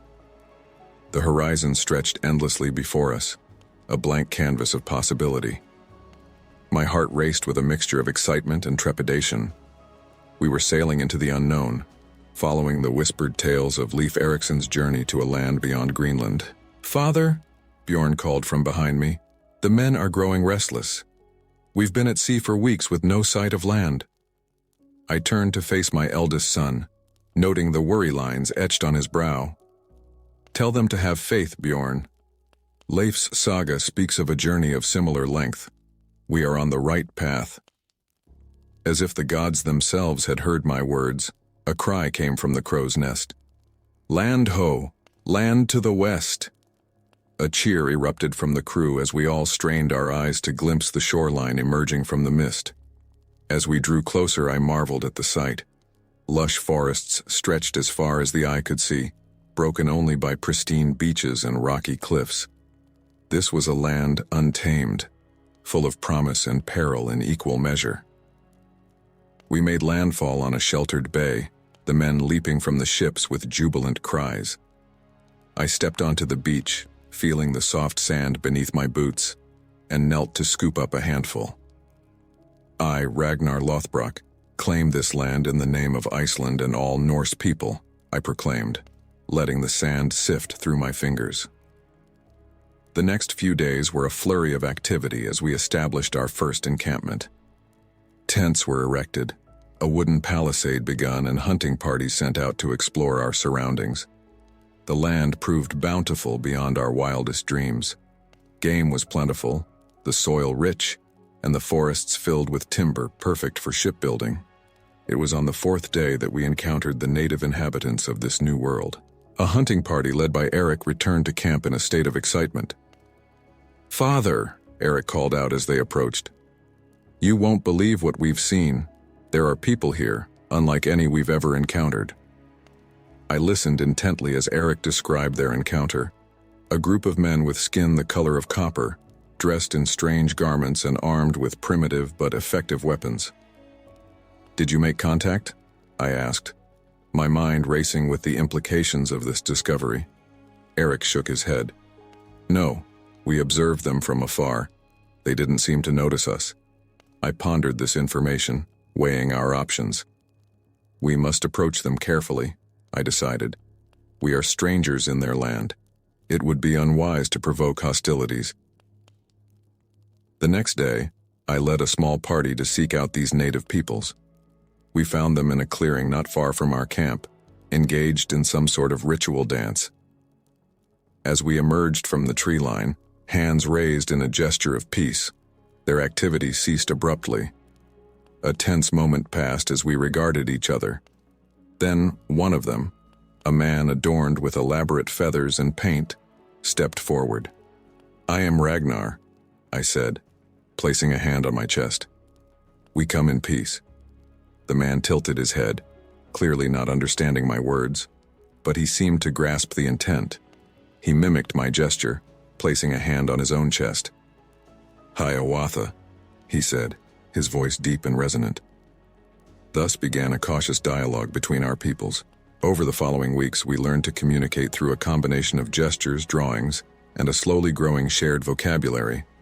We discovered that they called themselves the Haudenosaunee, or people of the Longhouse. As our settlement grew and flourished, so too did our relationship with the Haudenosaunee. We traded goods and knowledge, our metal tools for their expertise in local agriculture, our sailing techniques for their skill in forest survival. But it wasn't all smooth sailing. Cultural misunderstandings were frequent, and there were those on both sides who viewed the other with suspicion and mistrust.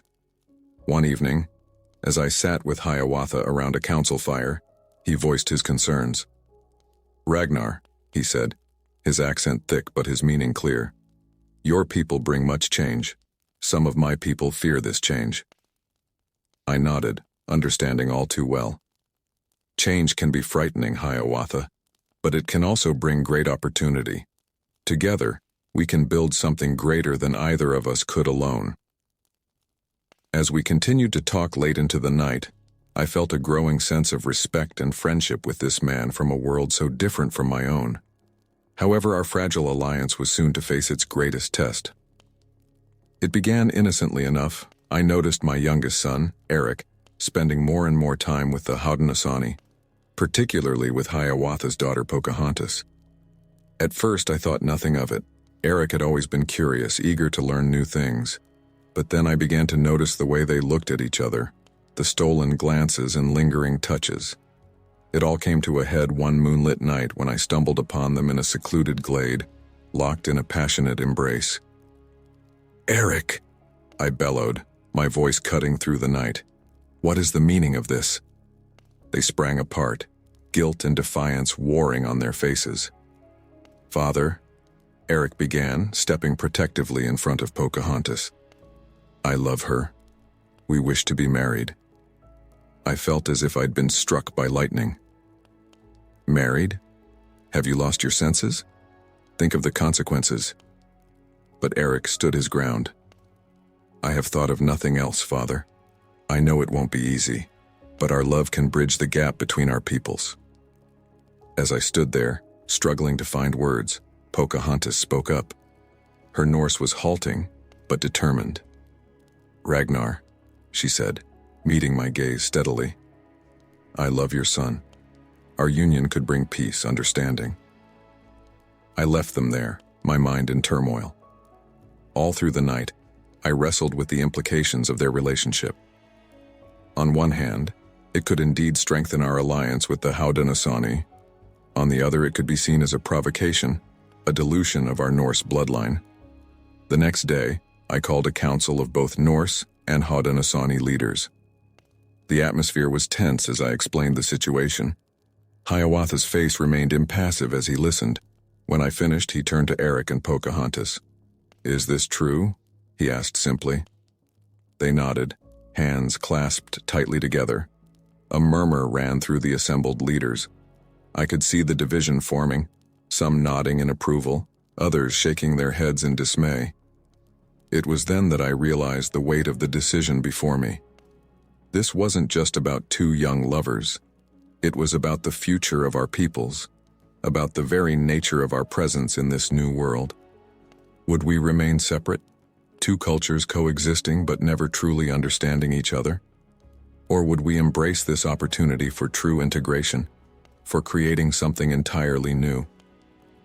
I took a deep breath, feeling the weight of history on my shoulders. "My friends," I began, addressing both Norse and Haudenosaunee alike, "we stand at a crossroads. The choice we make today will shape the future of both our peoples for generations to come." I paused, looking at Eric and Pocahontas, seeing the hope and love shining in their eyes. I propose that we not only allow this union, but celebrate it. Let it be a symbol of the joining of our peoples, a bridge between our worlds. The reaction was immediate and mixed.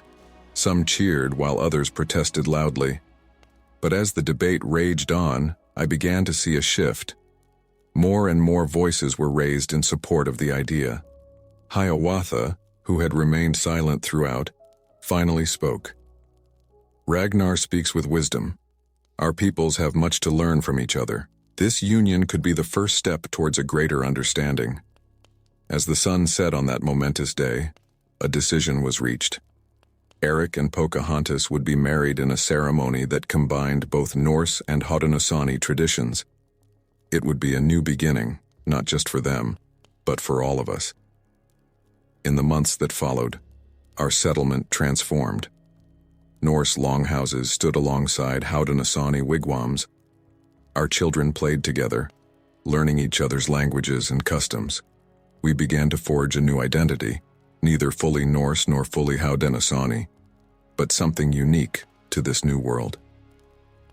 As I watched this new society take shape, I couldn't help but reflect on the journey that had brought us here. From the fjords of Iceland to the forests of this new land, we had faced countless challenges, but none had been as transformative as this. I knew that the road ahead would not be easy. There would be conflicts, misunderstandings, and those who resisted change. But as I looked out over our thriving settlement, watched Eric and Pocahontas build their life together, I felt a sense of hope I hadn't experienced since my youth. We were writing a new saga here, one that would be told for generations to come. The tale of how two peoples from opposite sides of the world came together to create something entirely new. And I, Ragnar Lothbrok, once a simple chieftain, now a king and explorer, had the privilege of being at its heart. As the sun set on another day in this new world, I raised my horn in a silent toast. To the future, to new beginnings, and to the endless possibilities that lay before us in this land of promise.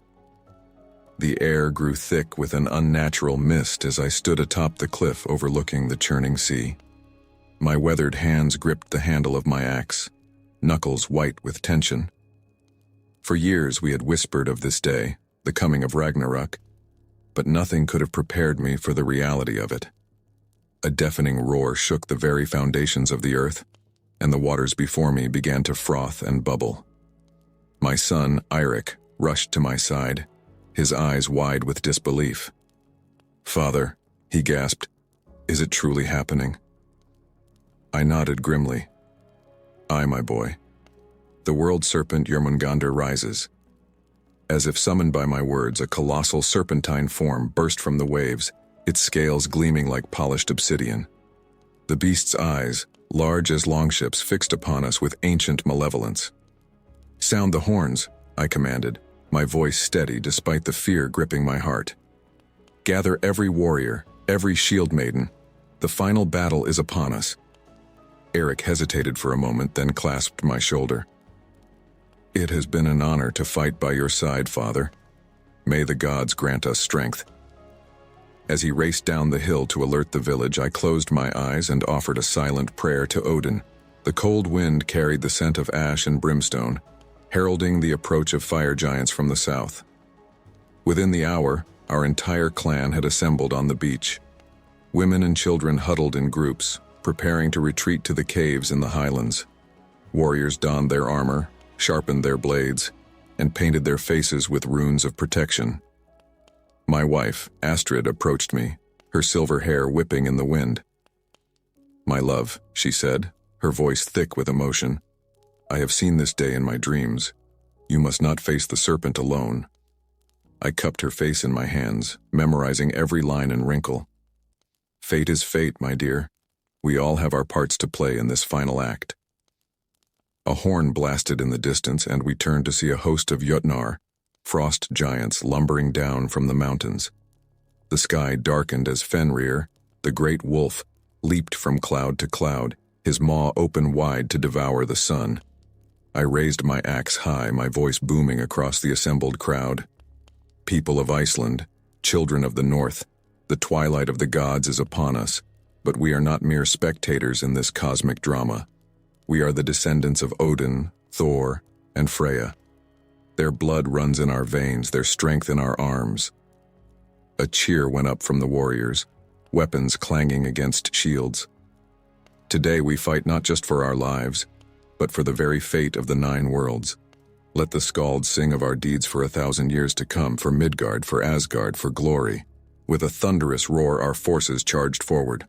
I led the vanguard, my sons flanking me on either side. The clash of steel on ice rang out as we met the frost giant horde. My axe bit deep into frozen flesh, each swing a prayer to the gods.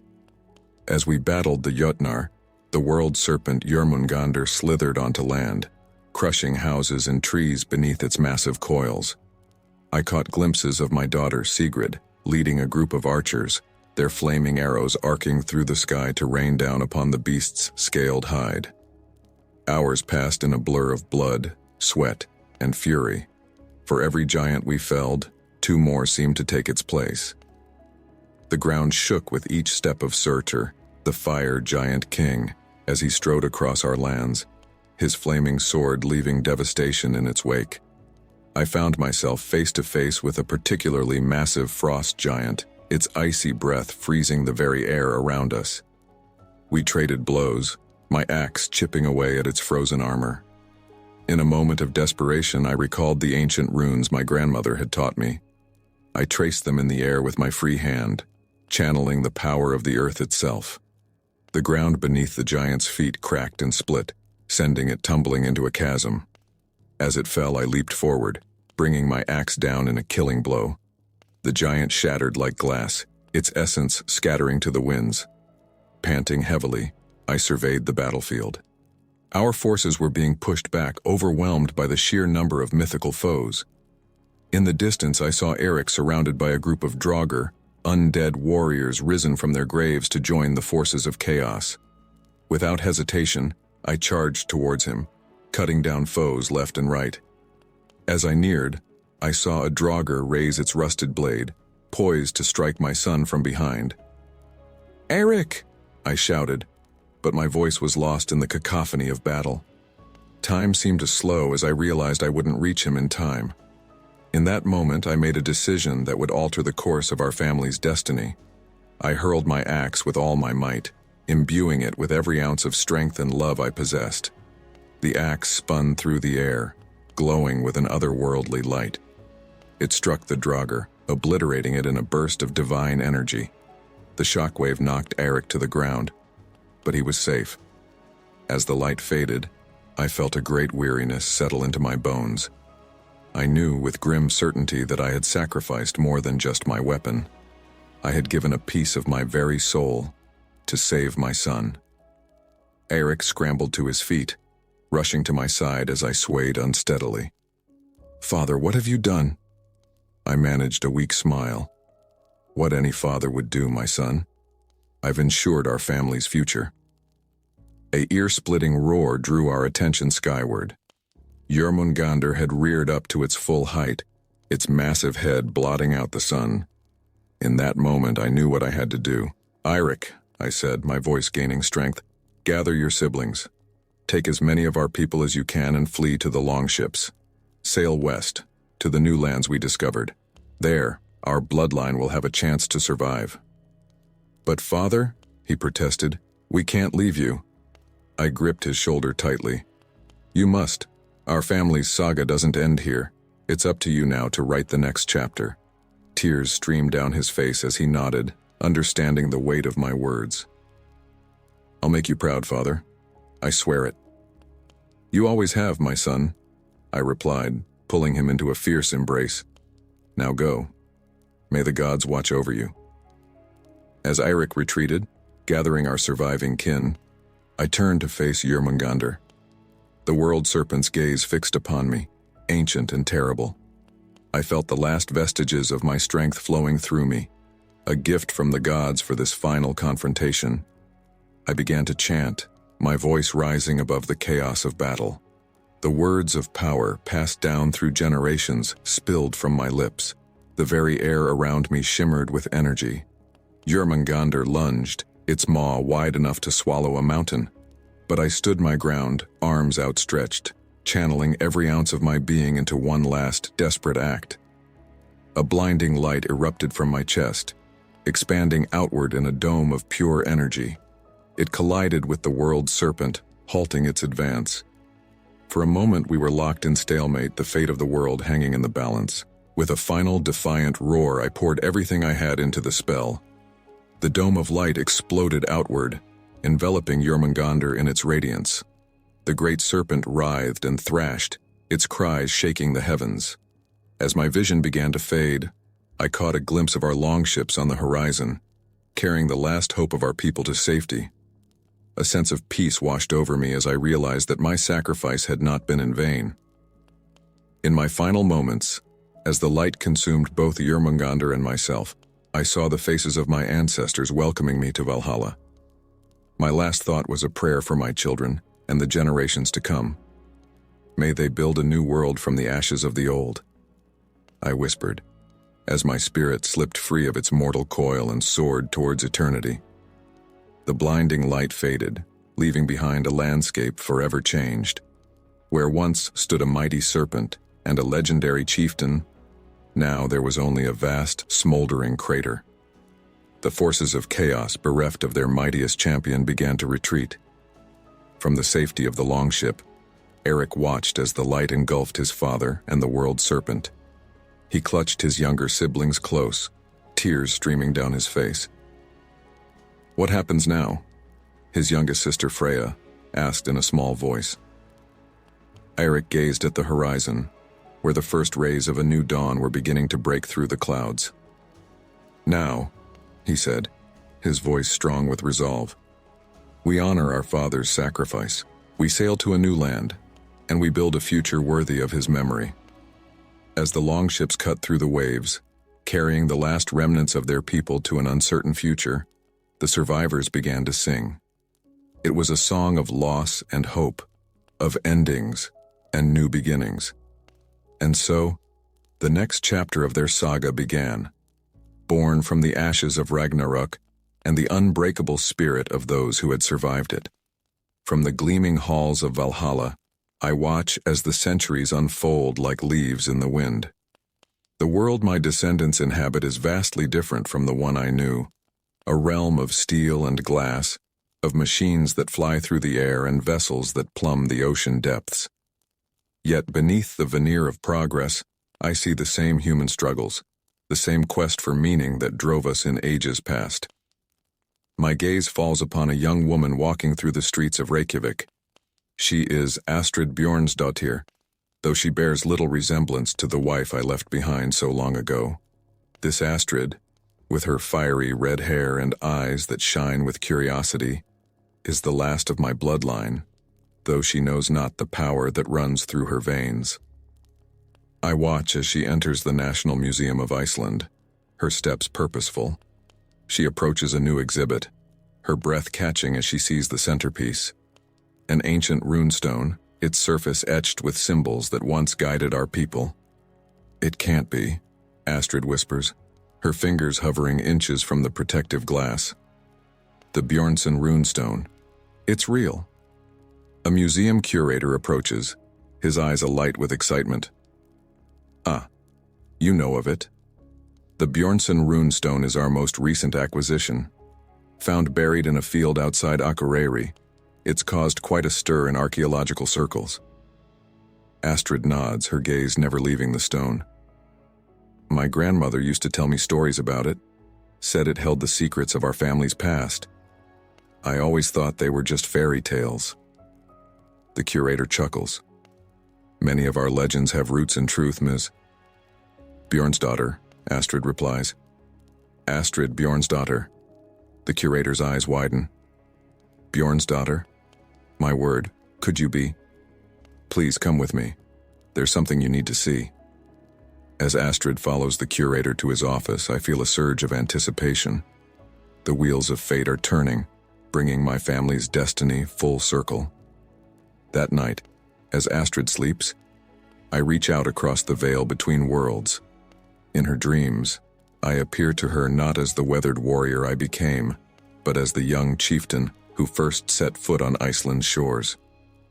"Astrid," I call, my voice echoing in the misty dreamscape. "Hear me, daughter of my blood." She turns, confusion etched on her face. "Who are you? Where am I?" "I am Bjorn, your ancestor, the one they called the Bold. And this," I gesture to the swirling mists around us, "is the space between worlds, where the past and present meet." Astrid shakes her head in disbelief. "This is impossible. You're just a legend, a story my grandmother told me." I smile, remembering my own skepticism when faced with the mysteries of the gods. All legends have a kernel of truth, Astrid. You've seen the runestone. You know in your heart that there's more to your family's history than you've been told. The runestone, she whispers. The curator showed me translations, but they didn't make sense. Something about a prophecy, a chosen one who would bridge the old world and the new. I nod solemnly. That prophecy speaks of you, Astrid. In you, the blood of the old gods and the knowledge of the new world combine. You are the fulcrum upon which the fate of our people balances. Over the next few weeks, I visit Astrid in her dreams, teaching her the old ways, showing her how to read the runes, and helping her understand the power that lies dormant within her. In the waking world, she throws herself into research, piecing together our family's history. One night, as a fierce storm rages outside her apartment, Astrid sits surrounded by books and printouts, frustration evident on her face. "It doesn't make sense," she mutters. "The sagas speak of a great battle of Ragnarok, but then there's this gap. It's like our family just disappeared for centuries." In that moment, I wish more than anything that I could reach out and comfort her. Instead, I watch as she closes her eyes, taking deep breaths as I taught her. "Focus, Astrid," she whispers to herself. "What did great-grandfather Bjorn say? The answers lie not just in the stones, but in the blood." Her eyes snap open, a look of determination replacing the frustration. She grabs her phone, dialing quickly. "Dr. Olafsson? It's Astrid, Bjorn's daughter. I need to ask you something about that DNA test we ran. You said there were anomalies, something you'd never seen before. I think I might know why." The next day, Astrid stands in Dr. Olafsson's lab, staring at a computer screen displaying her genetic profile. "It's extraordinary," Dr. Olafsson exclaims. "Your DNA shows markers we've never encountered before. It's almost as if I'm not entirely human." Astrid finishes, a wry smile on her face. Dr. Olafsson nods, still staring at the screen. "I wouldn't have believed it if I hadn't seen it myself.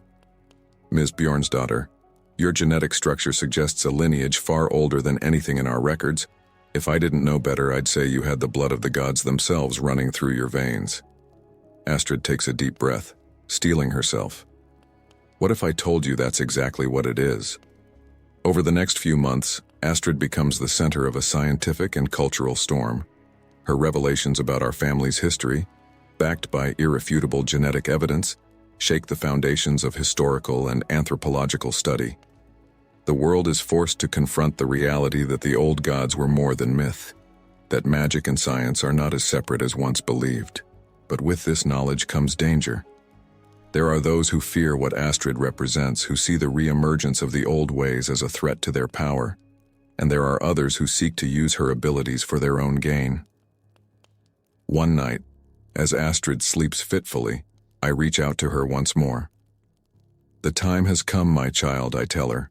"The prophecy speaks of a great challenge, a moment when the fate of the world hangs in the balance. You must be ready." Astrid nods, her dream self showing a confidence her waking self still struggles to feel. "I'm scared, great-grandfather. What if I'm not strong enough?"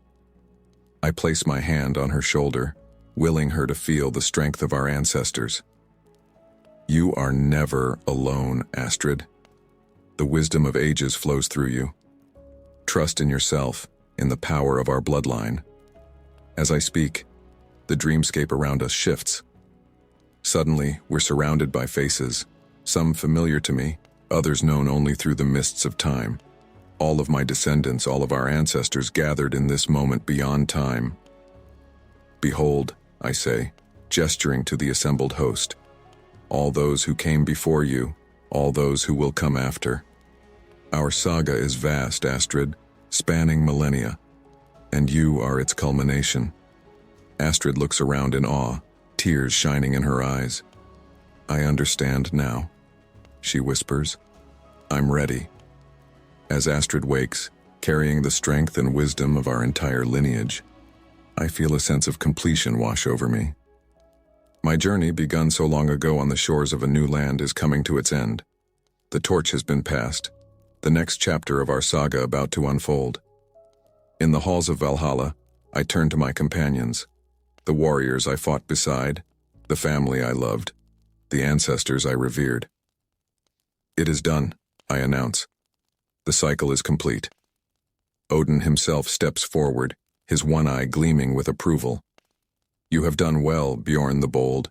Your line has remained true through the ages. Come, take your place among the greatest of our heroes. As I move to join the assembled gods and legends, I cast one last look at the mortal world. Astrid stands tall, facing the dawn of a new day, the perfect blend of old and new. I smile, knowing that whatever challenges she faces, she carries with her the strength of our entire lineage. And so, as I take my place in the eternal halls, our family's saga reaches its conclusion. Yet in that ending lies a new beginning, a promise of adventures yet to come, as the blood of the gods continues to shape the fate of the world. The harsh caw of a raven pierced through the veil of my dreams, dragging me back to consciousness. My eyes snapped open, adjusting to the dim light filtering through the cracks of my longhouse. There, perched on the wooden beam above my bed, sat a raven of unusual size, its feathers gleaming with an almost blue-black sheen. I sat up slowly, my hand instinctively reaching for the axe beside my bed. The bird's eyes locked onto mine, and I froze. Those eyes, they weren't the beady black of a normal raven. They glowed with an eerie intelligence, a deep, knowing amber that seemed to peer into the very depths of my soul. "What manner of creature are you?" I whispered, more to myself than to the bird. As if in response, the raven cocked its head and let out another caw, softer this time, almost melodic. Then, without warning, it spread its wings and flew straight at me. I ducked, feeling the rush of air as it passed over my head and out through the open window. My heart pounding, I rushed to the window, but the raven had vanished without a trace. The village below was beginning to stir, smoke rising from cooking fires as my people prepared for the day ahead. But something felt different. The air itself seemed charged with an otherworldly energy. I dressed quickly, donning my armor and strapping on my weapons. Today was the day of our raid on the coastal village to the south, and as one of the lead warriors, I needed to be prepared. As I stepped out of my longhouse, I was struck by an odd sight. A thick, unnatural fog had settled over the village, obscuring everything beyond a few paces. "Bjorn," I called out to my second-in-command. "What's the meaning of this fog?" A figure emerged from the mist, Bjorn's broad shoulders coming into view. "I've never seen anything like it, Ragnar," he replied, his voice tinged with unease. "It appeared just before dawn. Some of the men are saying it's an ill omen." I frowned, scanning the ghostly landscape. "Superstitious nonsense. We raid as planned. Have the men prepare the ships." Bjorn nodded and disappeared back into the fog.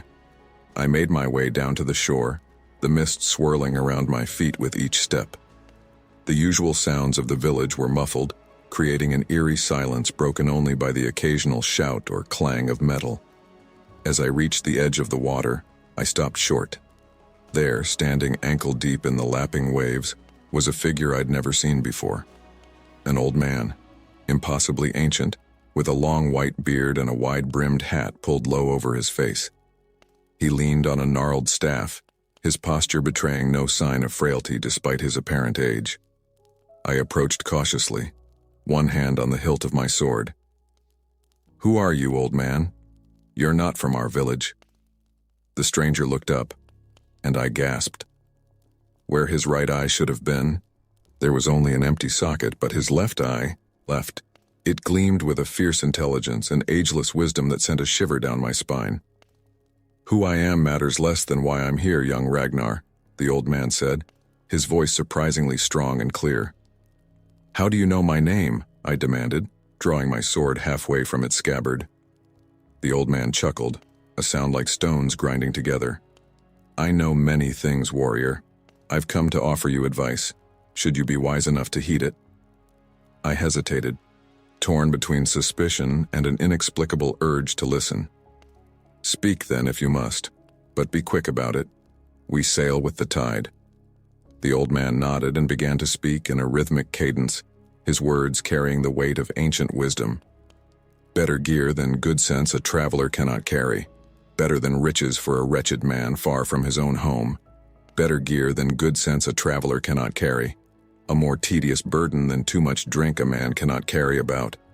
Less good than belief the ale is for the sons of men. A man knows less the more he drinks, becomes a befuddled fool. I was once young, I was journeying alone, and lost my way. Rich I thought myself when I met another.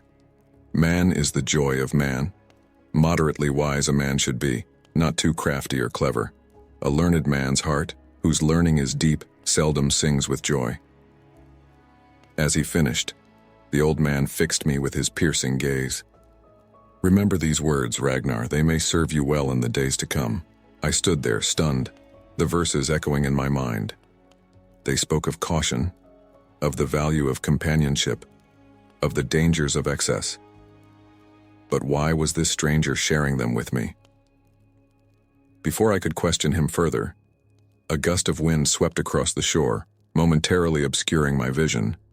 When it cleared, the old man was gone. In his place, half buried in the sand, was a small, flat stone. I bent to pick it up, brushing off the grit. It was a rune stone, its surface etched with symbols I couldn't fully decipher.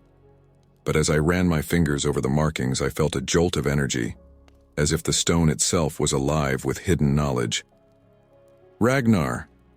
Bjorn's voice cut through my thoughts. "The ships are ready. We await your command." I clutched the runestone tightly, my mind racing. The raven, the fog, the one-eyed stranger, and now this mysterious stone. What did it all mean? "Ragnar?" Bjorn pressed, a note of concern in his voice. I took a deep breath, slipping the runestone into a pouch at my belt. Whatever challenges lay ahead, I had a feeling this gift, if gift it was, would play a crucial role. "Sound the horns, Bjorn," I said, turning to face my warriors as they emerged from the thinning mist. "We sail as planned, but tell the men to be alert. I have a feeling this raid will be unlike any we've faced before." As we boarded our longships, I cast one last glance at the shore where the old man had stood. For a moment I thought I saw a raven circling overhead, its cry carried on the wind. Then it was gone, and there was nothing left but the open sea and the promise of battle ahead. Little did I know, as our ships cut through the waves, that the cryptic advice I'd received would shape not just this raid but the very course of my destiny. The words of the Havamal, gifted by a god in disguise, had set me on a path that would challenge everything I thought I knew about warfare, leadership, and the very nature of wisdom itself. The clash of steel and the war cries of my warriors filled the air as we engaged in a fierce skirmish with the coastal village's defenders. The raid had begun as planned, but something felt different this time. The words of the old man on the shore echoed in my mind, a constant undercurrent to the chaos of battle. "Bjorn," I shouted, deflecting a blow from an enemy axe. "Take the left flank. We'll push them towards the cliffs." As I fought, I found myself unusually aware of my surroundings, the verses about caution and wisdom guiding my actions. I ducked and weaved, my sword finding its mark with deadly precision. Yet even as we gained ground, I couldn't shake the feeling that something was amiss. Suddenly, a glint of metal caught my eye. I turned just in time to see an enemy warrior lunging at me, his blade aimed directly at my throat. Time seemed to slow as I recalled the old man's words, "A more tedious burden than too much drink a man cannot carry about." In that split second, I realized the verse wasn't just about alcohol. It was about the burden of overconfidence. I had let my guard down, assuming victory was assured. I jerked backwards, the enemy's blade whistling past my neck, missing by a hair's breadth. Without hesitation, I brought my sword up in a vicious arc, ending the threat permanently. Breathing heavily, I surveyed the battlefield. Our initial advantage was slipping away as more defenders poured in from the village. We were outnumbered and at risk of being overwhelmed. As I considered our options, another verse surfaced in my mind. I was once young, I was journeying alone and lost my way. Rich I thought myself when I met another. Man is the joy of man. The meaning struck me like a bolt of lightning. We didn't have to face this alone. Fall back to the ships, I ordered, my voice carrying over the din of battle. Bjorn fought his way to my side, confusion evident on his blood-spattered face. Ragnar, what are you doing?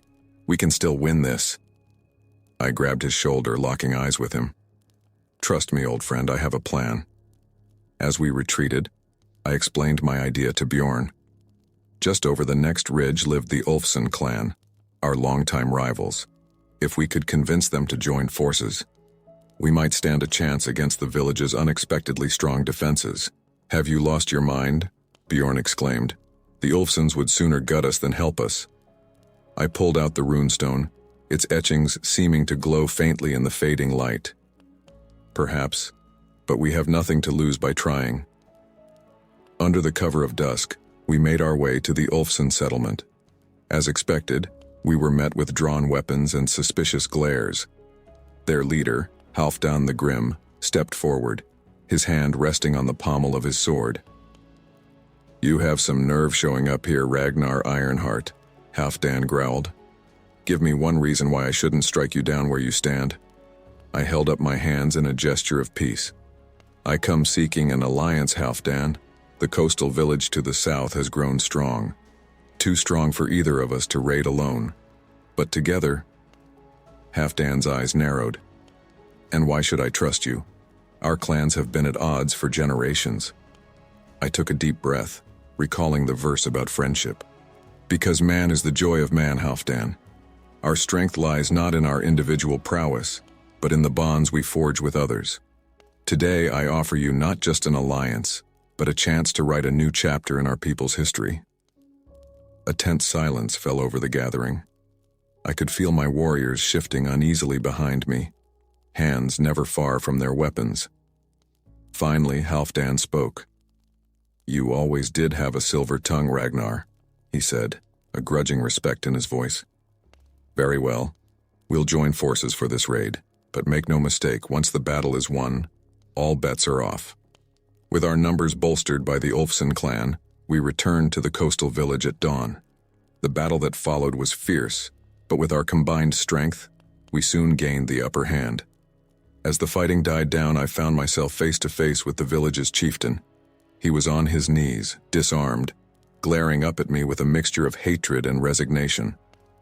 Well, what are you waiting for? He spat. Finish it, you northern devil. I raised my sword, ready to deliver the killing blow. But once again, the old man's words stayed my hand. Moderately wise a man should be, not too crafty or clever.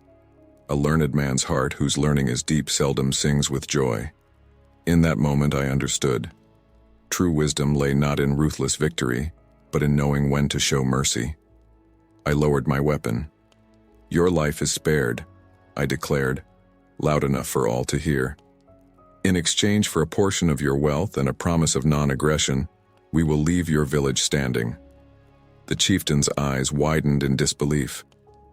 You would show mercy? I nodded solemnly. Today we all live to see another dawn. Make the most of it. As we divided the spoils and prepared to depart, I noticed the mixed reactions among my men. Some nodded in approval, while others grumbled about lost opportunities for glory. Bjorn approached me, his expression troubled. Ragnar, the men are talking. Some think you've gone soft. They're saying these strange decisions of yours might be a sign from the gods. I clutched the runestone in my pocket, wondering not for the first time about the true nature of the one-eyed stranger. Let them talk, Bjorn. Actions will prove the wisdom of our choices. As night fell, we made camp on a nearby hill, joined by our new Ulfson allies. The atmosphere was tense but hopeful, two rival clans attempting to bridge years of animosity. I couldn't sleep, my mind racing with the events of the day. As I paced the perimeter of our camp, I noticed a figure slipping away into the darkness. Curious, I followed at a distance. The moonlight revealed the figure to be Ulfr, one of my own warriors.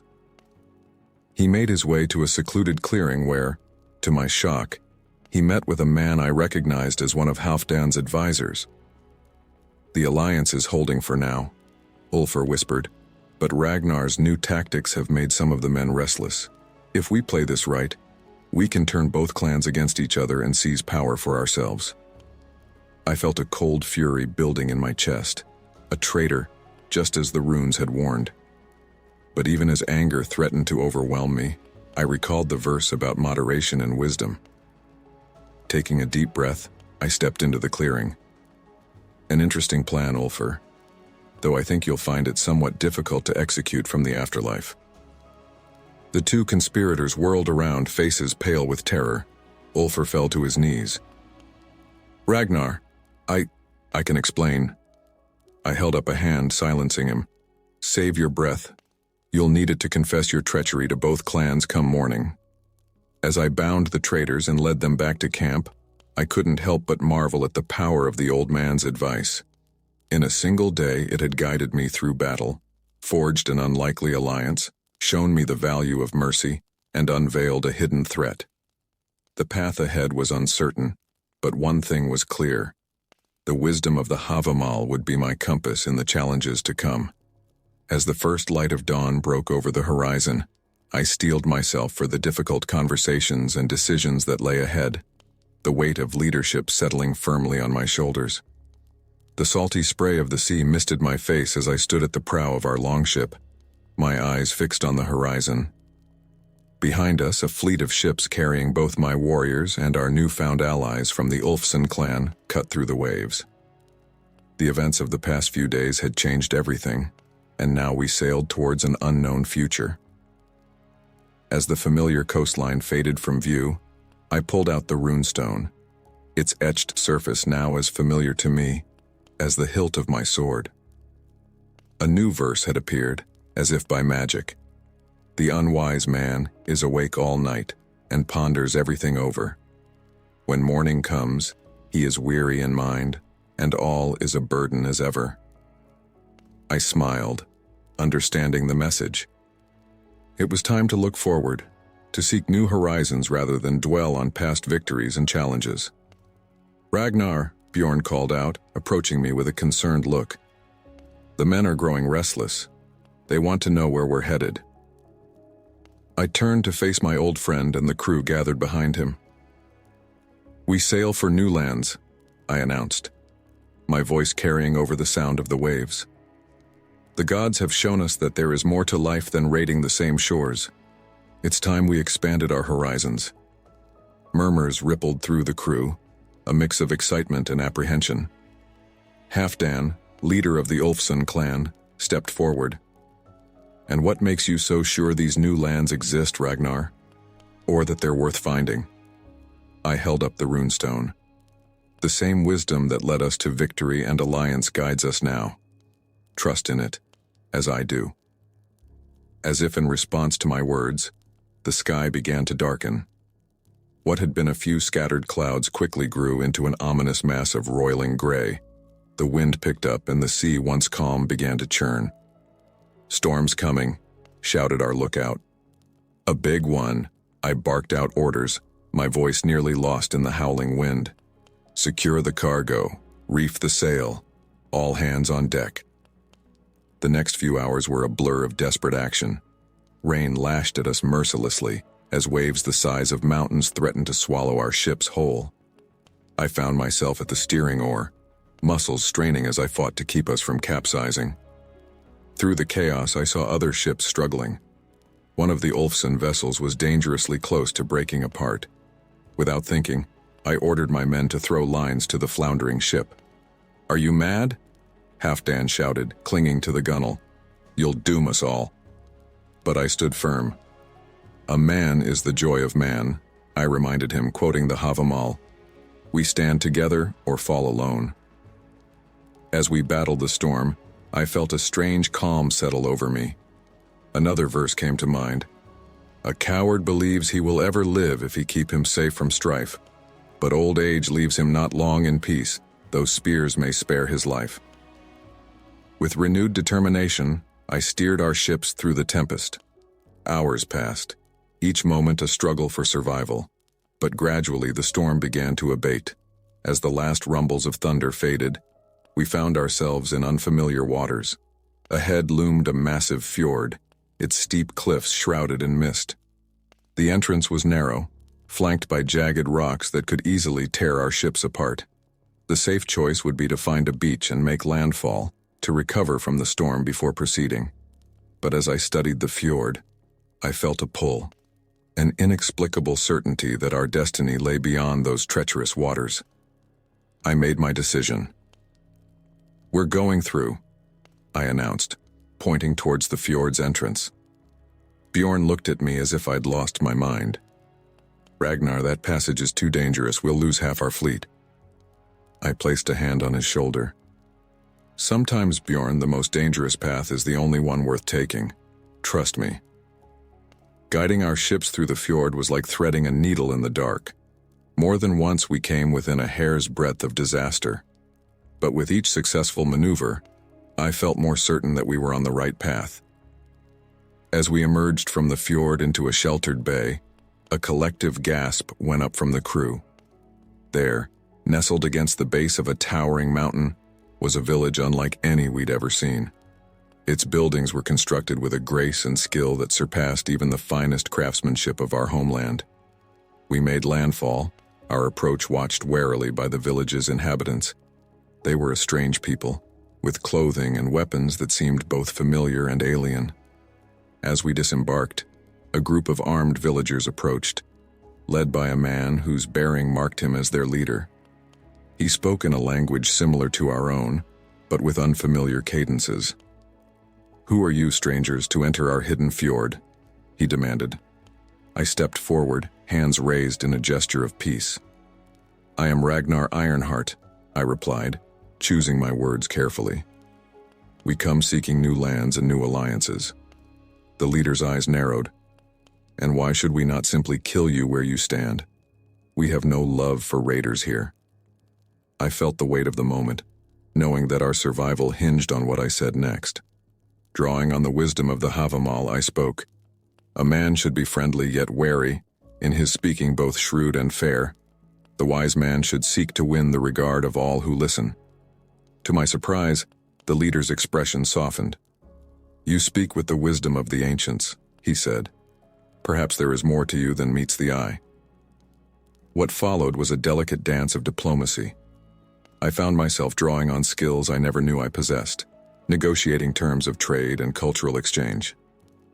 By the day's end, we had secured not only safe harbor, but the beginnings of a promising alliance. As we settled in for the night, a commotion near the village center caught my attention. A crowd had gathered around two figures engaged in what appeared to be a heated argument. As I approached, the crowd parted, revealing a sight that took my breath away. There stood a shield maiden of unparalleled beauty, her golden hair catching the last rays of the setting sun. But it was her eyes that truly captivated me, deep pools of blue that seemed to hold secrets beyond mortal understanding. She turned those piercing eyes on me. "So you're the one they call Ironheart," she said, her voice both melodious and sharp. "I wonder if you're as skilled with a blade as you are with words." I felt a challenge in her tone, one that stirred something primal within me. "I've been known to hold my own," I replied, trying to mask my intrigue. A sly smile played at her lips. "Then perhaps you'd care to prove it. I challenge you to a duel, Ragnar Ironheart, at dawn tomorrow." The crowd murmured excitedly. I knew that to refuse would be to lose face, potentially jeopardizing everything we'd gained. But more than that, I felt an inexplicable need to prove myself to this mysterious woman. "I accept," I said, matching her smile with one of my own. As she turned to leave, I caught a glimpse of something hanging around her neck, a runestone, not unlike my own. Before I could question her about it, she had vanished into the crowd, leaving me with more questions than answers. That night, as I prepared for the coming duel, I couldn't shake the feeling that this encounter was more than mere chance. The Shield Maiden's eyes, the runestone, the hidden village, it all seemed part of a greater design, one that I was only beginning to understand. As I drifted off to sleep, the words of the Havamal echoed in my mind. The mind knows only what lies near the heart. That alone is conscious feeling. No disease is worse for a discerning man than to have lost all joy in life. Whatever challenges tomorrow might bring, I knew that I was on the right path. With the wisdom of Odin as my guide, and the strength of my people at my back, I was ready to face whatever destiny had in store. I jolted awake, my heart pounding, sweat beading on my brow.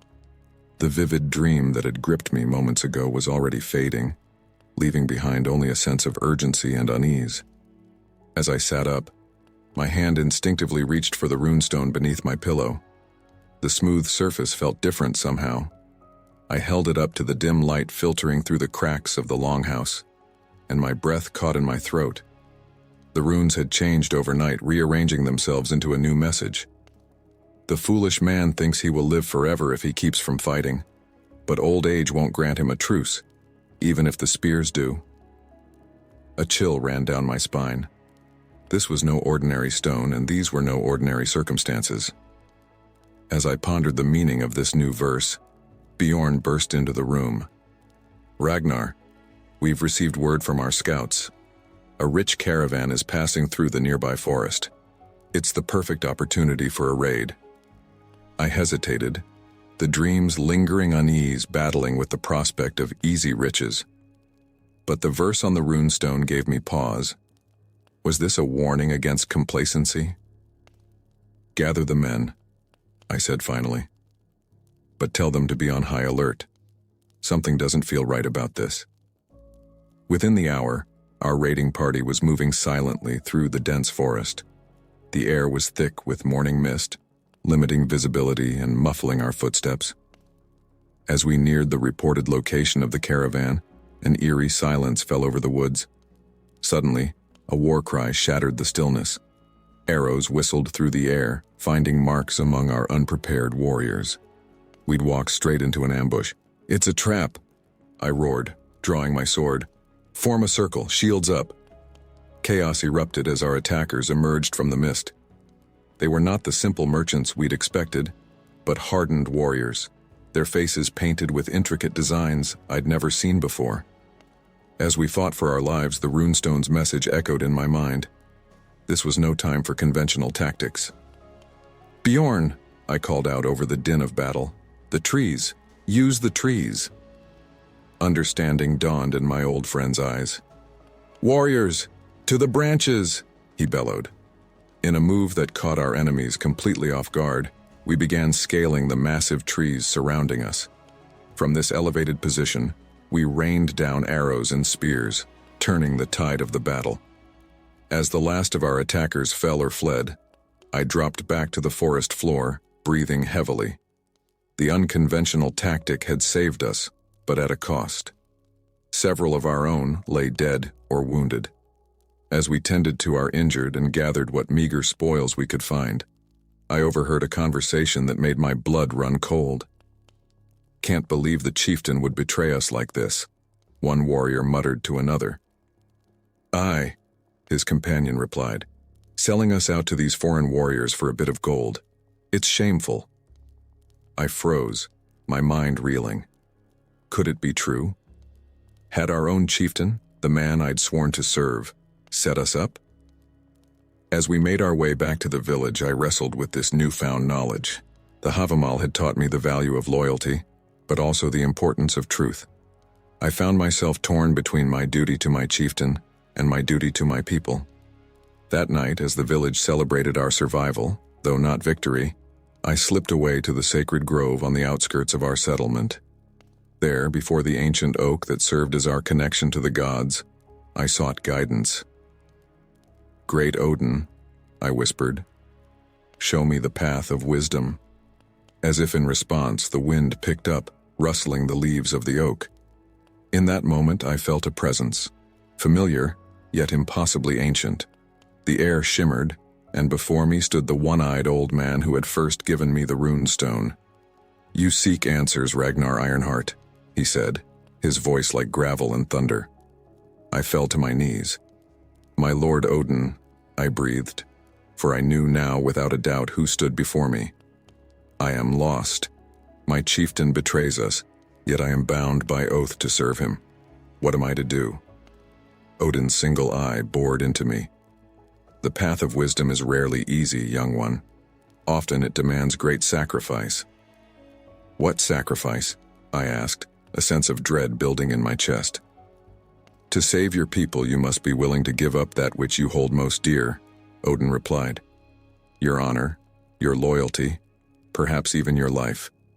The choice is yours, but know that the fate of many rests upon your decision." I closed my eyes, the weight of his words crushing down upon me. When I opened them again, Odin was gone, leaving me alone with an impossible choice. For days I grappled with the decision before me. I watched our chieftain closely, gathering evidence of his treachery. With each passing day, the truth became clearer, as did the path I must take.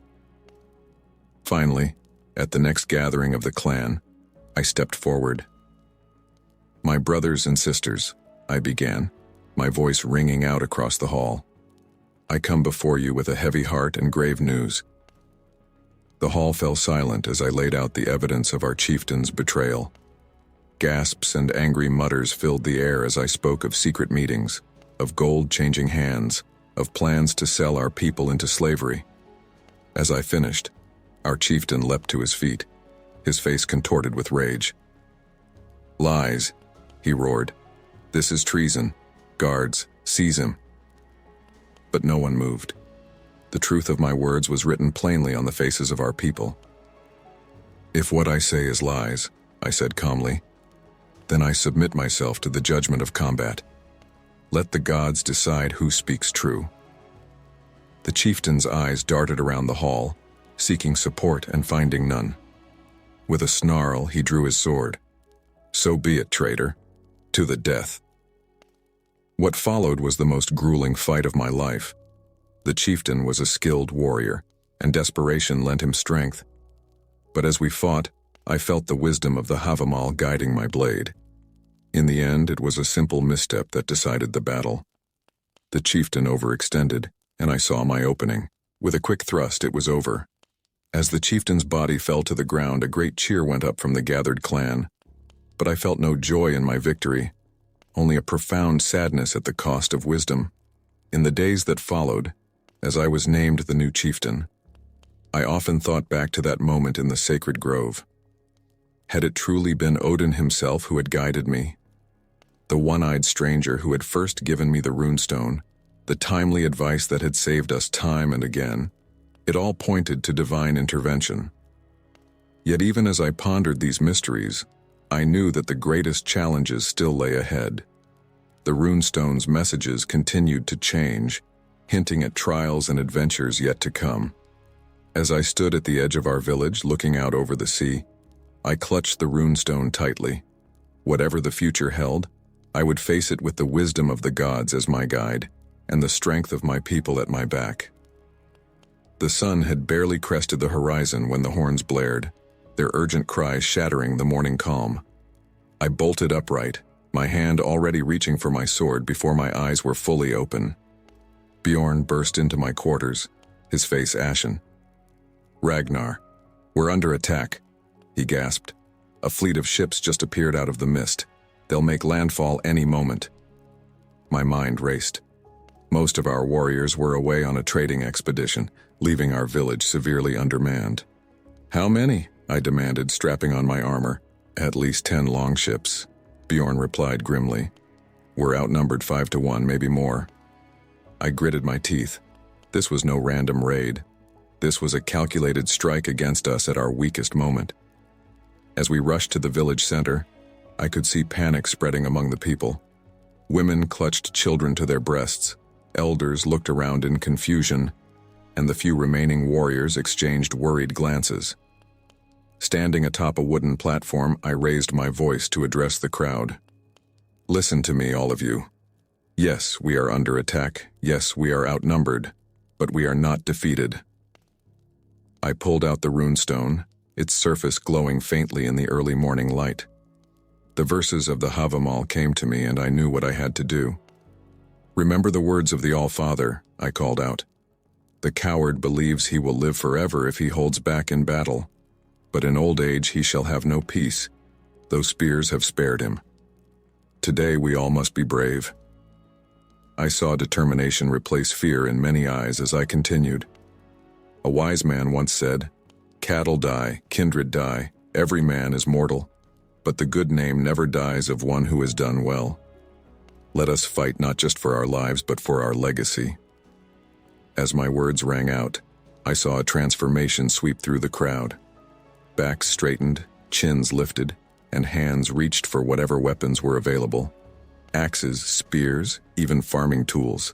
"Bjorn," I ordered, "take our remaining warriors and form a defensive line at the beach. Buy us as much time as you can." I turned to the crowd. "The rest of you, follow me. We have work to do." Over the next frantic hour, we transformed our village into a fortress. Overturned carts became barricades, fishing nets were repurposed as traps, and every pot of oil in the village was set to boiling. All the while, I could hear the distant clash of steel as Bjorn and his men fought to slow the invaders' advance. As I directed the defenses, a familiar face approached me. Ulf, my childhood friend, who had grown to be one of our most respected warriors. "Ragnar," he said, his voice tight with tension. "Let me lead a group to flank them from the east. We can hit them where they least expect it." I hesitated. The plan was sound, but something in Ulf's eyes gave me pause. Still, we needed every advantage we could get. "Do it," I nodded. "But be careful, old friend."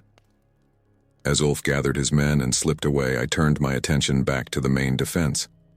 The sounds of battle were growing closer. Suddenly, a young boy came running up to me, his eyes wide with fear. "Chieftain!" he cried. "Ulf and his men! They're attacking our own people from behind!" For a moment, I couldn't believe it. Ulf, a traitor. But the pieces fell into place. The enemy's perfect timing, their knowledge of our defenses. My oldest friend had sold us out. Rage and sorrow warred within me as I sprinted towards the eastern side of the village. There I found chaos.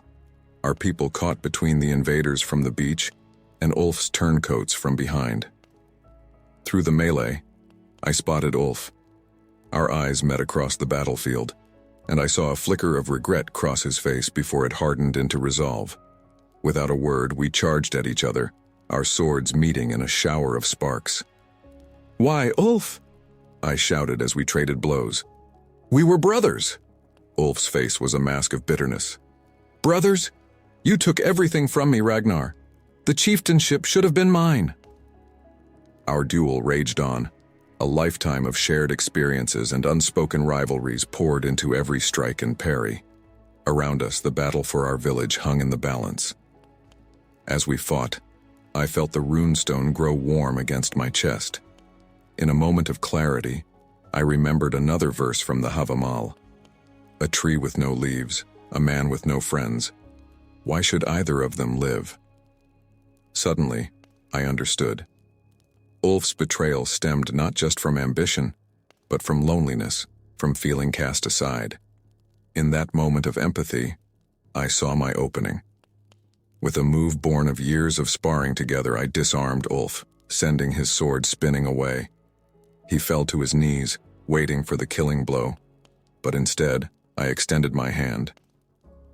"It's not too late, brother," I said softly. "Help me save our people. Isn't that worth more than any title?" Ulf stared at my hand, conflict raging in his eyes. For a heartbeat, I thought he would refuse. Then slowly, he reached out and clasped my forearm. "I'm sorry," he whispered, tears in his eyes. "What have I done?" "What matters is what you do now," I replied, pulling him to his feet. "Rally your men. Turn this tide." With a nod, Ulf raised his voice in a thunderous battle cry. His men, seeing their leader switch sides, hesitated, then joined in. The invaders, suddenly finding themselves outflanked, began to falter. As I rejoined the main battle, I felt the runestone pulse against my skin. Pulling it out, I saw the runes rearranging themselves, forming a new message. Where wolf's ears are, wolf's teeth are near. Understanding struck me like lightning. They have ships, I shouted to Bjorn. If we can burn their ships, they'll have no escape. Bjorn grinned fiercely, gathering a group of warriors. They raced towards the beach, torches in hand. Within minutes, pillars of smoke rose from the shore and cries of dismay could be heard from the invaders. Caught between our reinvigorated defense and their burning means of escape, the enemy's resolve crumbled.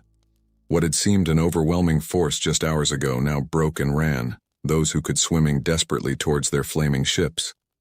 As the last invader was driven from our shores, a great cheer went up from our people. We had done the impossible, defended our home against overwhelming odds. The weight of leadership had settled heavily upon my shoulders in the months since I became chieftain. Each night I found myself staring into the flames of the great hall's hearth, the runestone clutched tightly in my hand, its messages becoming increasingly cryptic and urgent.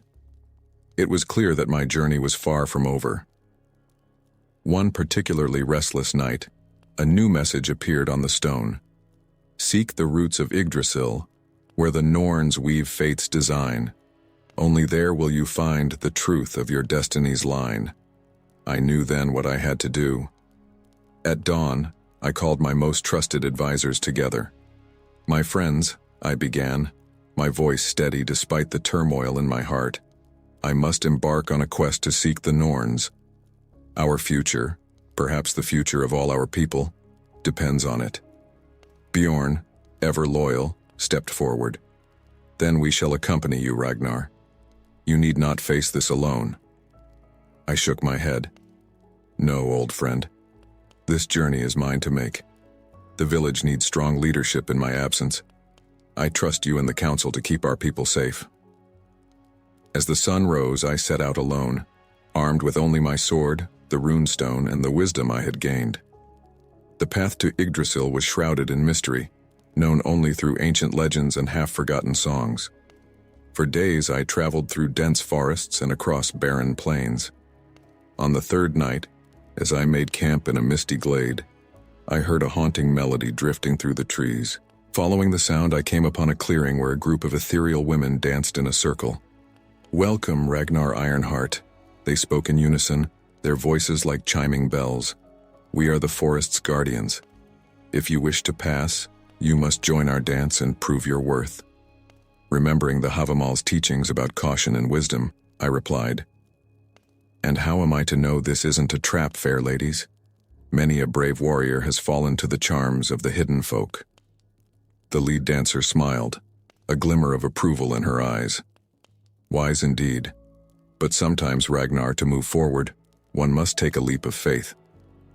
Taking a deep breath, I stepped into the circle. The dance was unlike anything I had ever experienced, a whirling, twisting pattern that seemed to bend the very fabric of reality. Just when I thought I couldn't keep up, the music stopped. "You have passed the first test," the guardians announced. "Continue your journey with our blessing." As I pressed on, the landscape became increasingly surreal. Rivers flowed uphill, and the stars rearranged themselves in impossible patterns. I encountered other challenges, a bridge guarded by a fire-breathing dragon, which I crossed not through combat, but by engaging the beast in a battle of riddles. A maze of mirrors where I had to confront and accept the darkest parts of myself. Finally, after what felt like weeks, or perhaps mere moments, for time had lost all meaning, I stood before Yggdrasil itself. The world tree was beyond description, its trunk wider than 100 longships, its branches reaching into the very heavens. At its base sat 3 ancient women, their fingers moving ceaselessly as they spun, measured, and cut gleaming threads. The Norns, Urd, Verdandi, and Skuld, keepers of the past, present, and future. Urd, her face as weathered as old parchment, spoke first. "Ragnar Ironheart, you have come far, but to gain the knowledge you seek, you must prove yourself worthy." Verdandi, eternally mature, continued, "3 riddles we shall pose. Answer them correctly, and your path will be revealed. Skuld, with eyes that held the spark of youth despite her ancient appearance, finished. Fail, and you shall be bound to the roots of Yggdrasil for eternity. I steeled myself, nodding my acceptance of their terms. Urd began. I am always hungry, I must always be fed. The finger I touch will soon turn red. I thought carefully before answering. You are fire, ever consuming, ever growing. Verdandi nodded and posed the second riddle. At night they come without being fetched, and by day they are lost without being stolen. This one came to me more quickly. The stars, I replied, visible in darkness hidden by the light of day. Skuld's eyes twinkled as she delivered the final challenge. What force and strength cannot get through, I with a gentle touch can do, and many in the street would stand were I not a friend at hand. This gave me pause. I closed my eyes, letting the wisdom of the Havamal flow through me. Then it came to me. A key, I said. It opens what brute force cannot, and without it, many would be locked out of their homes. The Norns exchanged glances, then spoke in unison. You have answered wisely, Ragnar Ironheart. Approach and receive the knowledge you seek. As I stepped forward, the world around me blurred. Visions flashed before my eyes, battles yet to be fought, alliances forged and broken, great migrations of people across unknown lands. But at the center of it all was a terrible sight. Ragnarok, the twilight of the gods, the end of all things. This is the fate that awaits the 9 worlds, Urd intoned. But fate is not fixed, Verdandi added. It can be influenced by the actions of gods and mortals alike. Skuld leaned forward, her gaze piercing my very soul. You, Ragnar Ironheart, stand at a crossroads. Your choices will shape not only your destiny, but the destiny of all beings. The weight of their words crashed over me like a tidal wave. What must I do? I asked, my voice barely a whisper. Unite the clans, Urd said. Forge a path of wisdom and strength. Seek the hidden knowledge of the ancients, Verdandi continued, for in the past lies the key to the future. And be prepared to make the ultimate sacrifice, Skuld finished. For only through great loss can great change be born. As the visions faded and I found myself once again standing before the Norns, I felt both enlightened and burdened. The knowledge they had imparted was both a gift and a curse. Go now, the Norns said together. Your people await. Remember, Ragnar Ironheart, the future is not set. It is a tapestry still being woven, and you hold a crucial thread. In what seemed like the blink of an eye, I was back in the mortal realm, standing at the edge of my village. The journey that had felt like months had taken only a few days in the world of men. As I walked through the gates, my people gathered around me, their faces a mix of relief and curiosity. Bjorn pushed through the crowd, clasping my arm. Ragnar, we feared you lost. What news do you bring? I looked out over the sea of faces, each one now a thread in the great tapestry the Norns had shown me. How could I convey the enormity of what I had learned? How could I prepare them for the challenges that lay ahead? Taking a deep breath, I began to speak. My friends, my family, I have seen our future, and it is both glorious and terrible. We stand at a crossroads, not just as a clan, but as a people. The choices we make in the coming days will shape the fate of all the 9 worlds. A murmur ran through the crowd. I could see fear in some eyes, excitement in others. I will not lie to you. The path ahead is fraught with danger. We will face trials that will test us to our very cores, but I've also seen the strength that lies within each of you. Together, united in purpose and guided by wisdom, we can forge a new destiny. As I continued to speak, sharing carefully selected parts of what the Norns had revealed, I could feel a change coming over my people. Fear gave way to determination, uncertainty to resolve. That night, as I sat alone in the great hall, I pulled out the rune stone once more. Its surface was blank now, its purpose fulfilled. But I knew that my journey, our journey, was far from over. The knowledge imparted by the Norns weighed heavily upon me.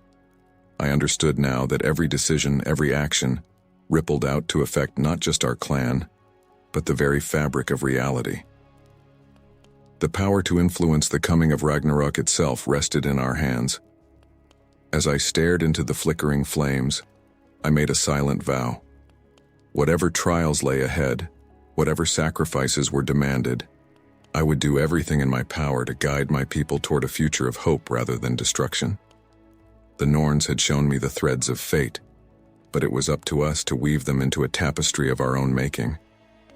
With renewed purpose, I stood and walked to the door of the hall. Tomorrow would bring new challenges, new decisions. But for now, for this moment, I allowed myself to feel the quiet strength of a leader who had glimpsed the cosmic order and found his place within it. The great hall buzzed with tension as I sat at the high seat, listening to the grievances and disputes of my people. It had been weeks since my return from the journey to Yggdrasil, and the weight of the Norns' prophecy still pressed heavily upon my shoulders. As I pondered each case brought before me, I couldn't help but see it in the greater context of our looming destiny. Suddenly, the doors burst open, and a hulking figure strode in, flanked by a retinue of armed warriors. I recognized him immediately. Ivar the Boneless, a rival jarl known for his cunning and ferocity. Ragnar Ironheart. Ivar's voice boomed across the hall. I've come to challenge your right to lead. The clans whisper that you've gone soft, that you speak of unity and wisdom instead of glory and conquest. I say it's time to prove your worth in the old way, through Holmgang. A hush fell over the gathered crowd.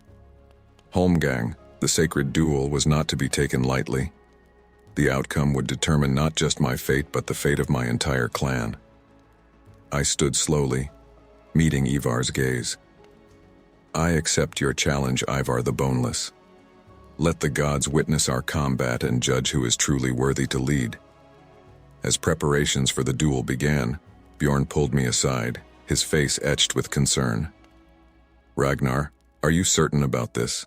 Ivar is known for his dirty tactics. This could be a trap. I clasped my old friend's shoulder. Perhaps it is, Bjorn. But remember what the Norns showed me. Every choice, every battle shapes our destiny. This is a test we must face. The next morning, a crowd gathered at the sacred dueling ground, a small island accessible only by a narrow causeway. As Ivar and I took our positions, each armed with sword and shield, I felt a strange calm settle over me. The runestone, tucked safely in a pouch at my belt, seemed to pulse with an otherworldly energy. "Begin!" the officiator called, and Ivar lunged forward with a roar. Our blades met in a shower of sparks, the clash echoing across the still waters surrounding us. Ivar was indeed a fearsome opponent, his strikes fueled by raw aggression and a hunger for power. But as we fought, weaving and parrying across the small island, I began to notice something odd. Ivar's attacks, while fierce, seemed to be guiding me into specific positions. His eyes, usually filled with battle rage, held a glimmer of expectation. And then, in a moment of clarity, I understood. This was no ordinary duel. This was a test, orchestrated by a higher power. As this realization washed over me, I felt my perception of the battle shift. The teachings of the Havamal, the wisdom imparted by the Norns, all flowed through me. I began to move not just with skill, but with purpose, each action a response to a greater design. "You fight well, Ragnar," Ivar grunted as our swords locked. "But do you understand what's truly at stake here?" I met his gaze, seeing now the glint of divine mischief behind his eyes. "I do, Allfather," I replied softly. "This is not just a test of strength, but of wisdom and foresight." A smile flickered across Ivar's face, so quick I might have imagined it. Then he redoubled his assault, driving me back towards the edge of the island. The fight continued, a dance of steel and strategy. I took hits, my arms burning with exhaustion, blood flowing from a gash on my side. But I stood my ground, each move calculated not just to win the duel, but to prove my understanding of the greater game at play. Finally, seeing an opening, I feinted left and then swept Ivar's legs from under him. As he fell, I knocked his sword away and placed my blade at his throat. "Yield," I said, my voice carrying across the now silent crowd. Ivar lay there for a moment, then let out a booming laugh. "Well fought, Ragnar Ironheart. Well fought indeed." He clasped my offered hand, rising to his feet. "You have proven yourself not just a warrior, but a leader worthy of the challenges to come." As the crowd erupted in cheers, I felt a shift in the air. Ivar's form shimmered, and for just a moment, I saw not the rival Jarl, but the one-eyed visage of Odin himself. Then it was gone, and Ivar stood before me, grinning widely. "You have my respect, Ragnar," he announced loudly, "and the respect of my clan. From this day forward, let there be peace between us. More than that, let there be alliance." The implications of this victory washed over me.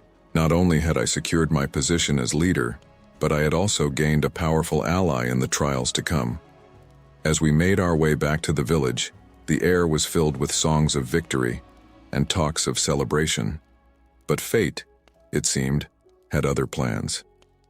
As we approached the great hall, a rider came galloping up, his horse lathered with sweat. "Ragnar, urgent news from the coast." The rider, one of our scouts, dismounted and rushed to me. "A fleet of foreign ships has been spotted, my lord. Hundreds of them, like nothing we've ever seen before. They fly banners bearing a strange cross."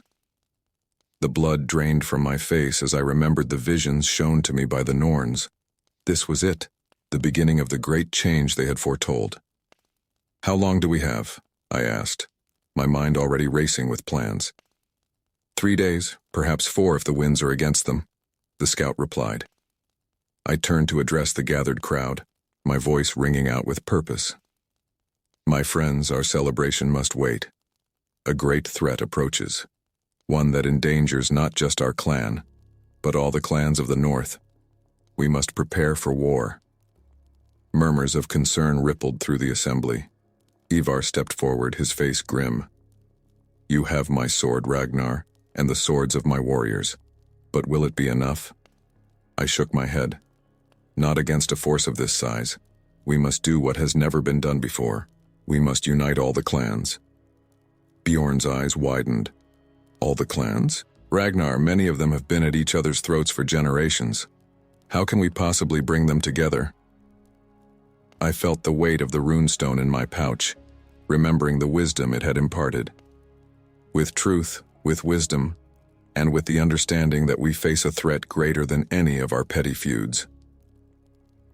Over the next hours, as the village bustled with preparations for war, I secluded myself in the great hall with Ivar, Bjorn, and my other advisors. We pored over maps, sent out messengers to every clan we could reach, and debated strategies long into the night. As dawn broke, I stood at the edge of the village, watching the first rays of sunlight paint the sky. The task before us seemed almost insurmountable. Uniting the clans, preparing for an invasion by an unknown enemy, all while grappling with the knowledge of our role in the cosmic order. It was a burden almost too heavy to bear. But as I looked out over the awakening village, saw the determination in the eyes of my people, I felt a glimmer of hope. The Norns had shown me possible futures, yes, but they had also reminded me that fate was not fixed.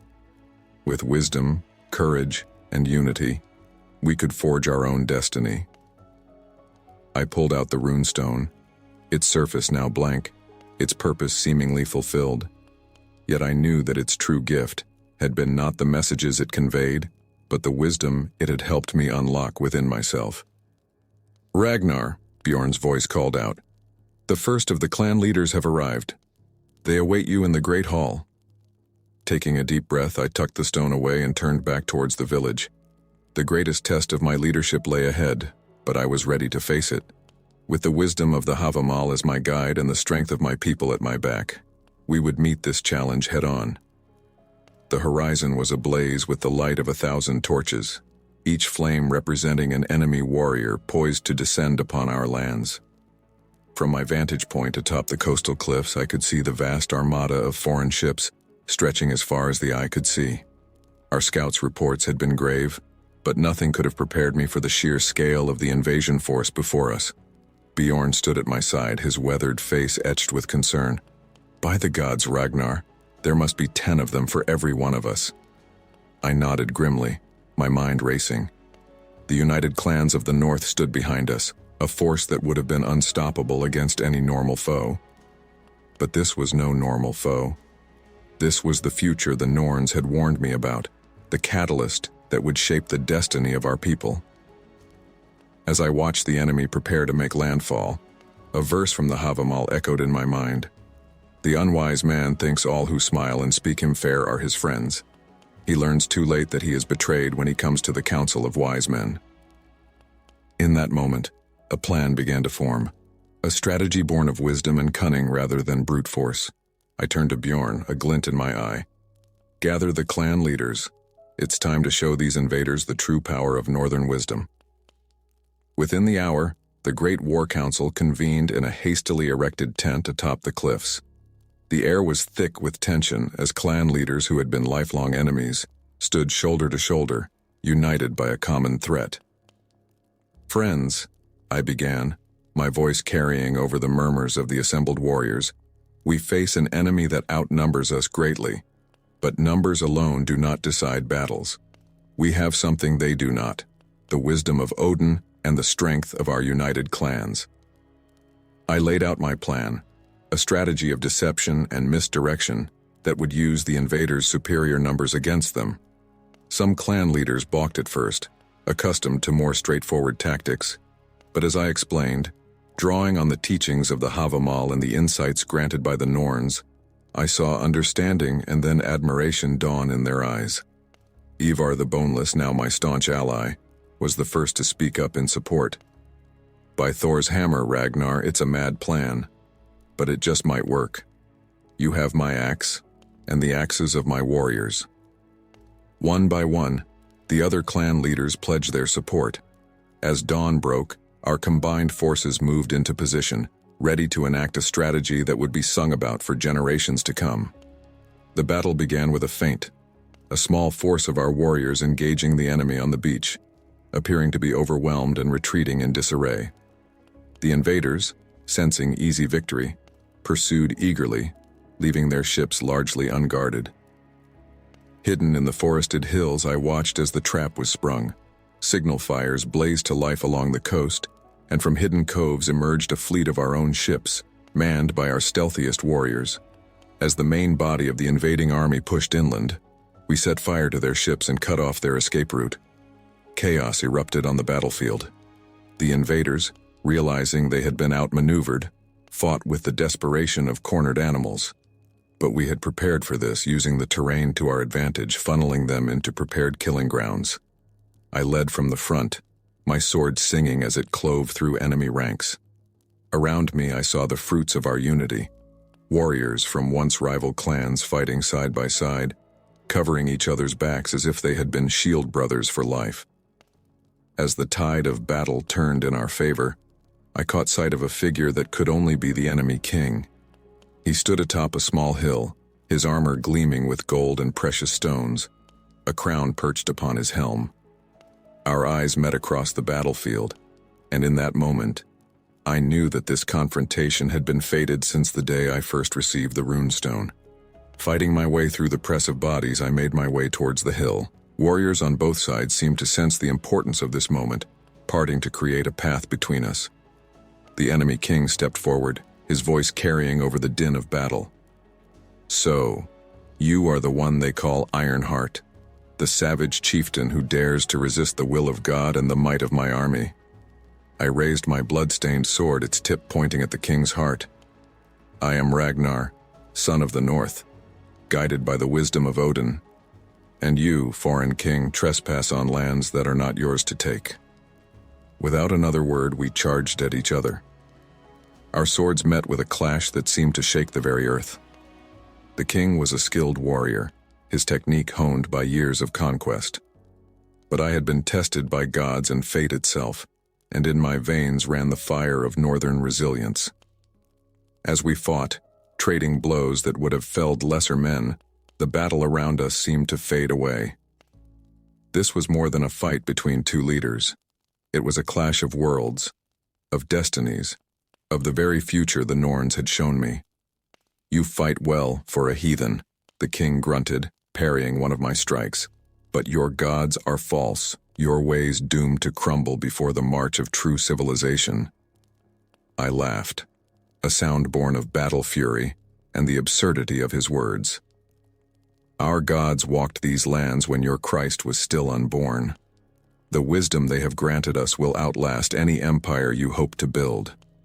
Our duel raged on, each of us scoring hits, our armor dented and bloodied. As the sun reached its zenith, I felt a strange energy building within me. The rune stone, still tucked safely in its pouch, seemed to pulse with an otherworldly warmth. In a moment of clarity, I saw an opening in the king's defense. With a roar that came from the very depths of my being, I brought my sword down in a mighty arc. The king's blade shattered under the force of the blow, and my sword continued its path, biting deep into his shoulder. The enemy king fell to his knees, his crown rolling away in the blood-soaked grass.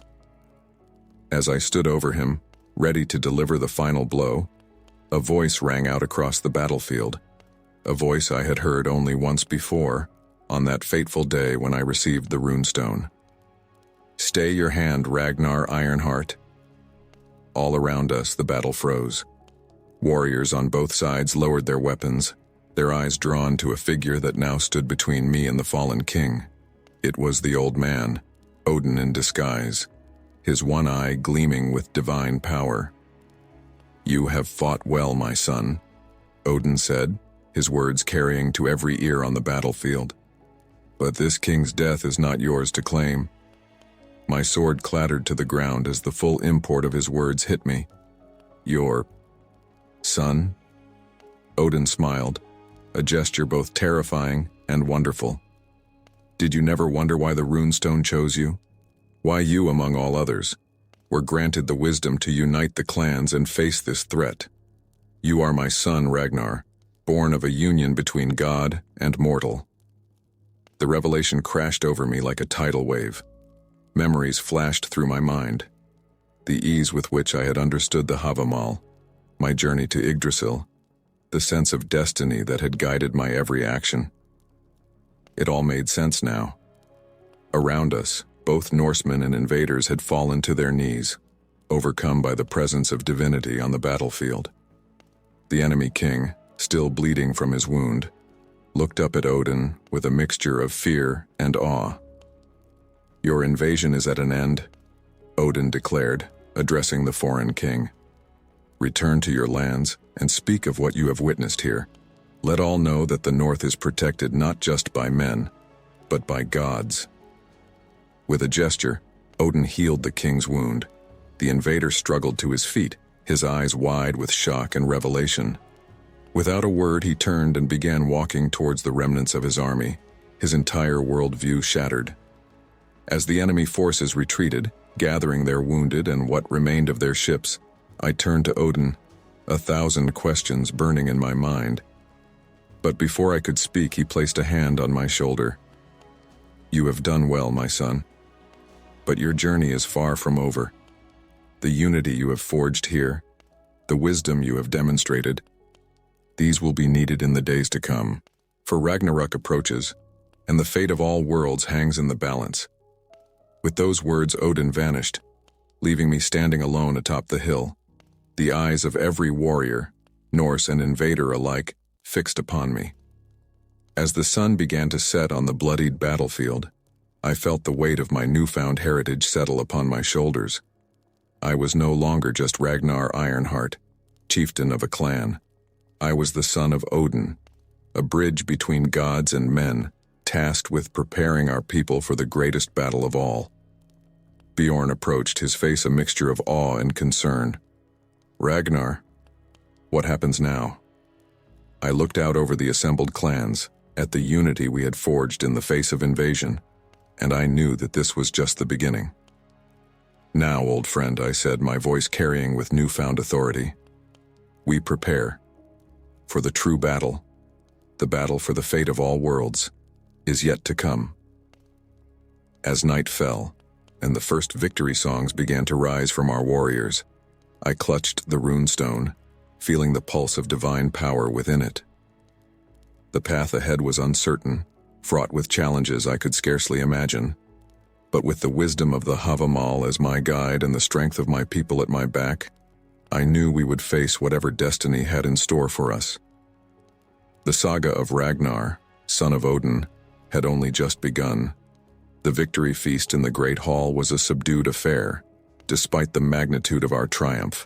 The air was thick with the mingled scents of roasted meat, spilled mead, and the underlying tang of blood and smoke that clung to every warrior's clothes. As I sat in the high seat, my eyes roamed over the gathered clans, noting the empty spaces where great warriors once stood, the bandaged limbs and the haunted looks in many eyes. Bjorn approached, a horn of mead in his hand. "To victory," he said, raising the horn. I echoed his gesture, but the word felt hollow on my tongue. "To those we've lost," I added softly. As the night wore on, I found myself unable to fully partake in the celebrations. My mind was a whirlwind of thoughts, grappling with the revelation of my true parentage and its implications. I was the son of Odin, a half-god walking among mortals. The weight of this knowledge pressed down upon me like Mjolnir itself. Slipping away from the feast, I made my way to the cliff's edge overlooking the sea. The moon hung low and heavy, casting a silvery path across the dark waters. As I stood there, wrestling with my thoughts, a familiar voice spoke from behind me. "Heavy lies the crown of divine heritage, does it not?" I turned to find Ivar the Boneless, his eyes gleaming with understanding. "How do you bear it?" I asked, knowing that he too was said to be of divine lineage. Ivar chuckled, a sound like grinding stones. "With great difficulty and greater purpose. You are not just Ragnar anymore, my friend. You are a bridge between worlds, a beacon for our people in the dark times to come." As if summoned by his words, a vision suddenly overtook me. The world around me faded, replaced by scenes of unimaginable destruction. I saw great fires consuming the world tree Yggdrasil, the sun and moon devoured by monstrous wolves, and armies of giants and the dead marching across a devastated landscape. "Ragnarok," I whispered, the word tasting of ash and ending. The vision faded, leaving me gasping and trembling. Ivar steadied me with a strong hand. "What did you see?" he asked, his voice urgent. I described the apocalyptic scenes, my heart heavy with the knowledge of what was to come. "We won this battle," I said. "But the war that approaches, it will make this look like a mere skirmish." Ivar nodded grimly. "The end of days has long been prophesied, but perhaps, with your unique heritage and the wisdom you've gained, there might be a way to change our fate." His words sparked a memory, a tale I'd heard in my youth of a powerful seeress, a vulva whose visions were said to pierce the very fabric of time and fate. "I must seek counsel," I declared. "There's a vulva who dwells in the mist-shrouded forest to the north.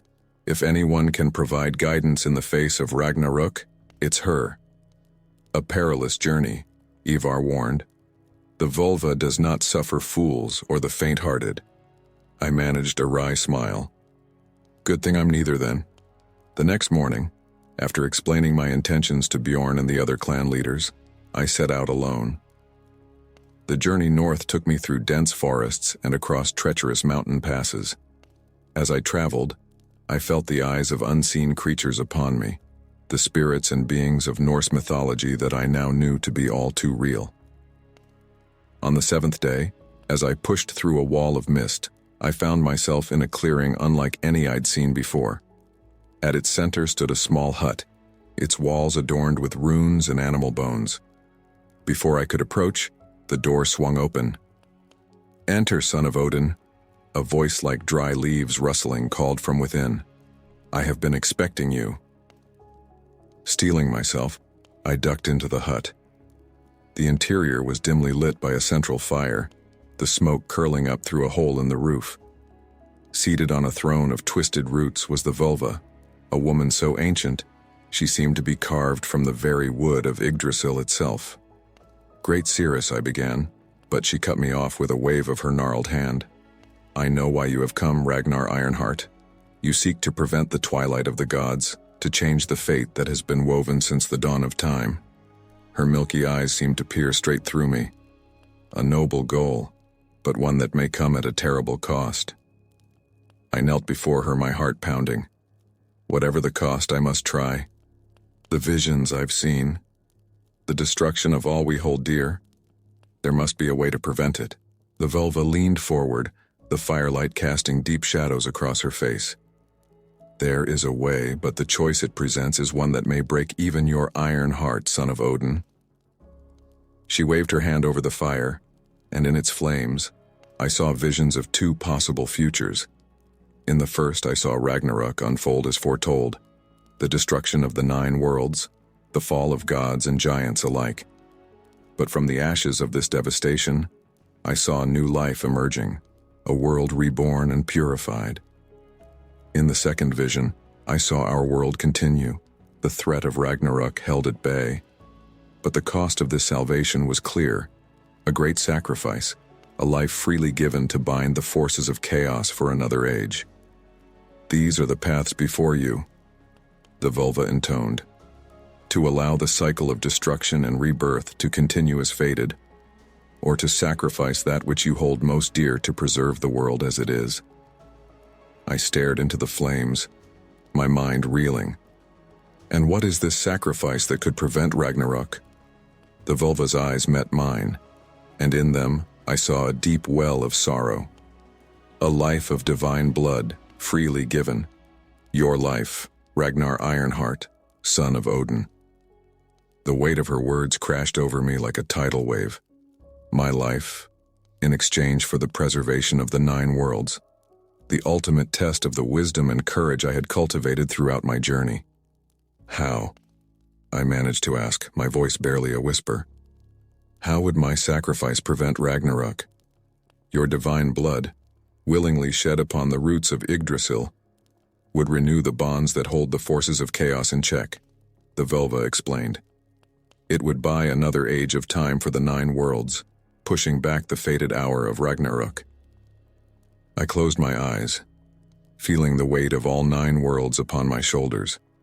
The faces of my people flashed through my mind: Bjorn, Ivar, the clan leaders who had put their trust in me, the children who deserved a future free from the shadow of apocalypse.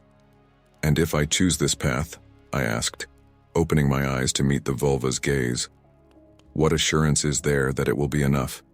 That my sacrifice will truly save our world?" The old seeress smiled, a gesture both terrible and beautiful. "There are no assurances in fate, son of Odin. Only choices, and the courage to face their consequences." I stood, my decision crystallizing in my heart. "Then I choose to fight fate itself. I choose to give my life so that others may live." The vulva nodded solemnly. "A choice worthy of your father's son. But know this, Ragnar Ironheart. The path you have chosen will not be an easy one. You must return to your people, prepare them for a future without you, and then make the long journey to the very heart of Yggdrasil. And at every step, the forces of chaos will seek to stop you, for they know that your sacrifice threatens their fated victory." I squared my shoulders, feeling the weight of my decision settle upon me like a mantle. "I understand.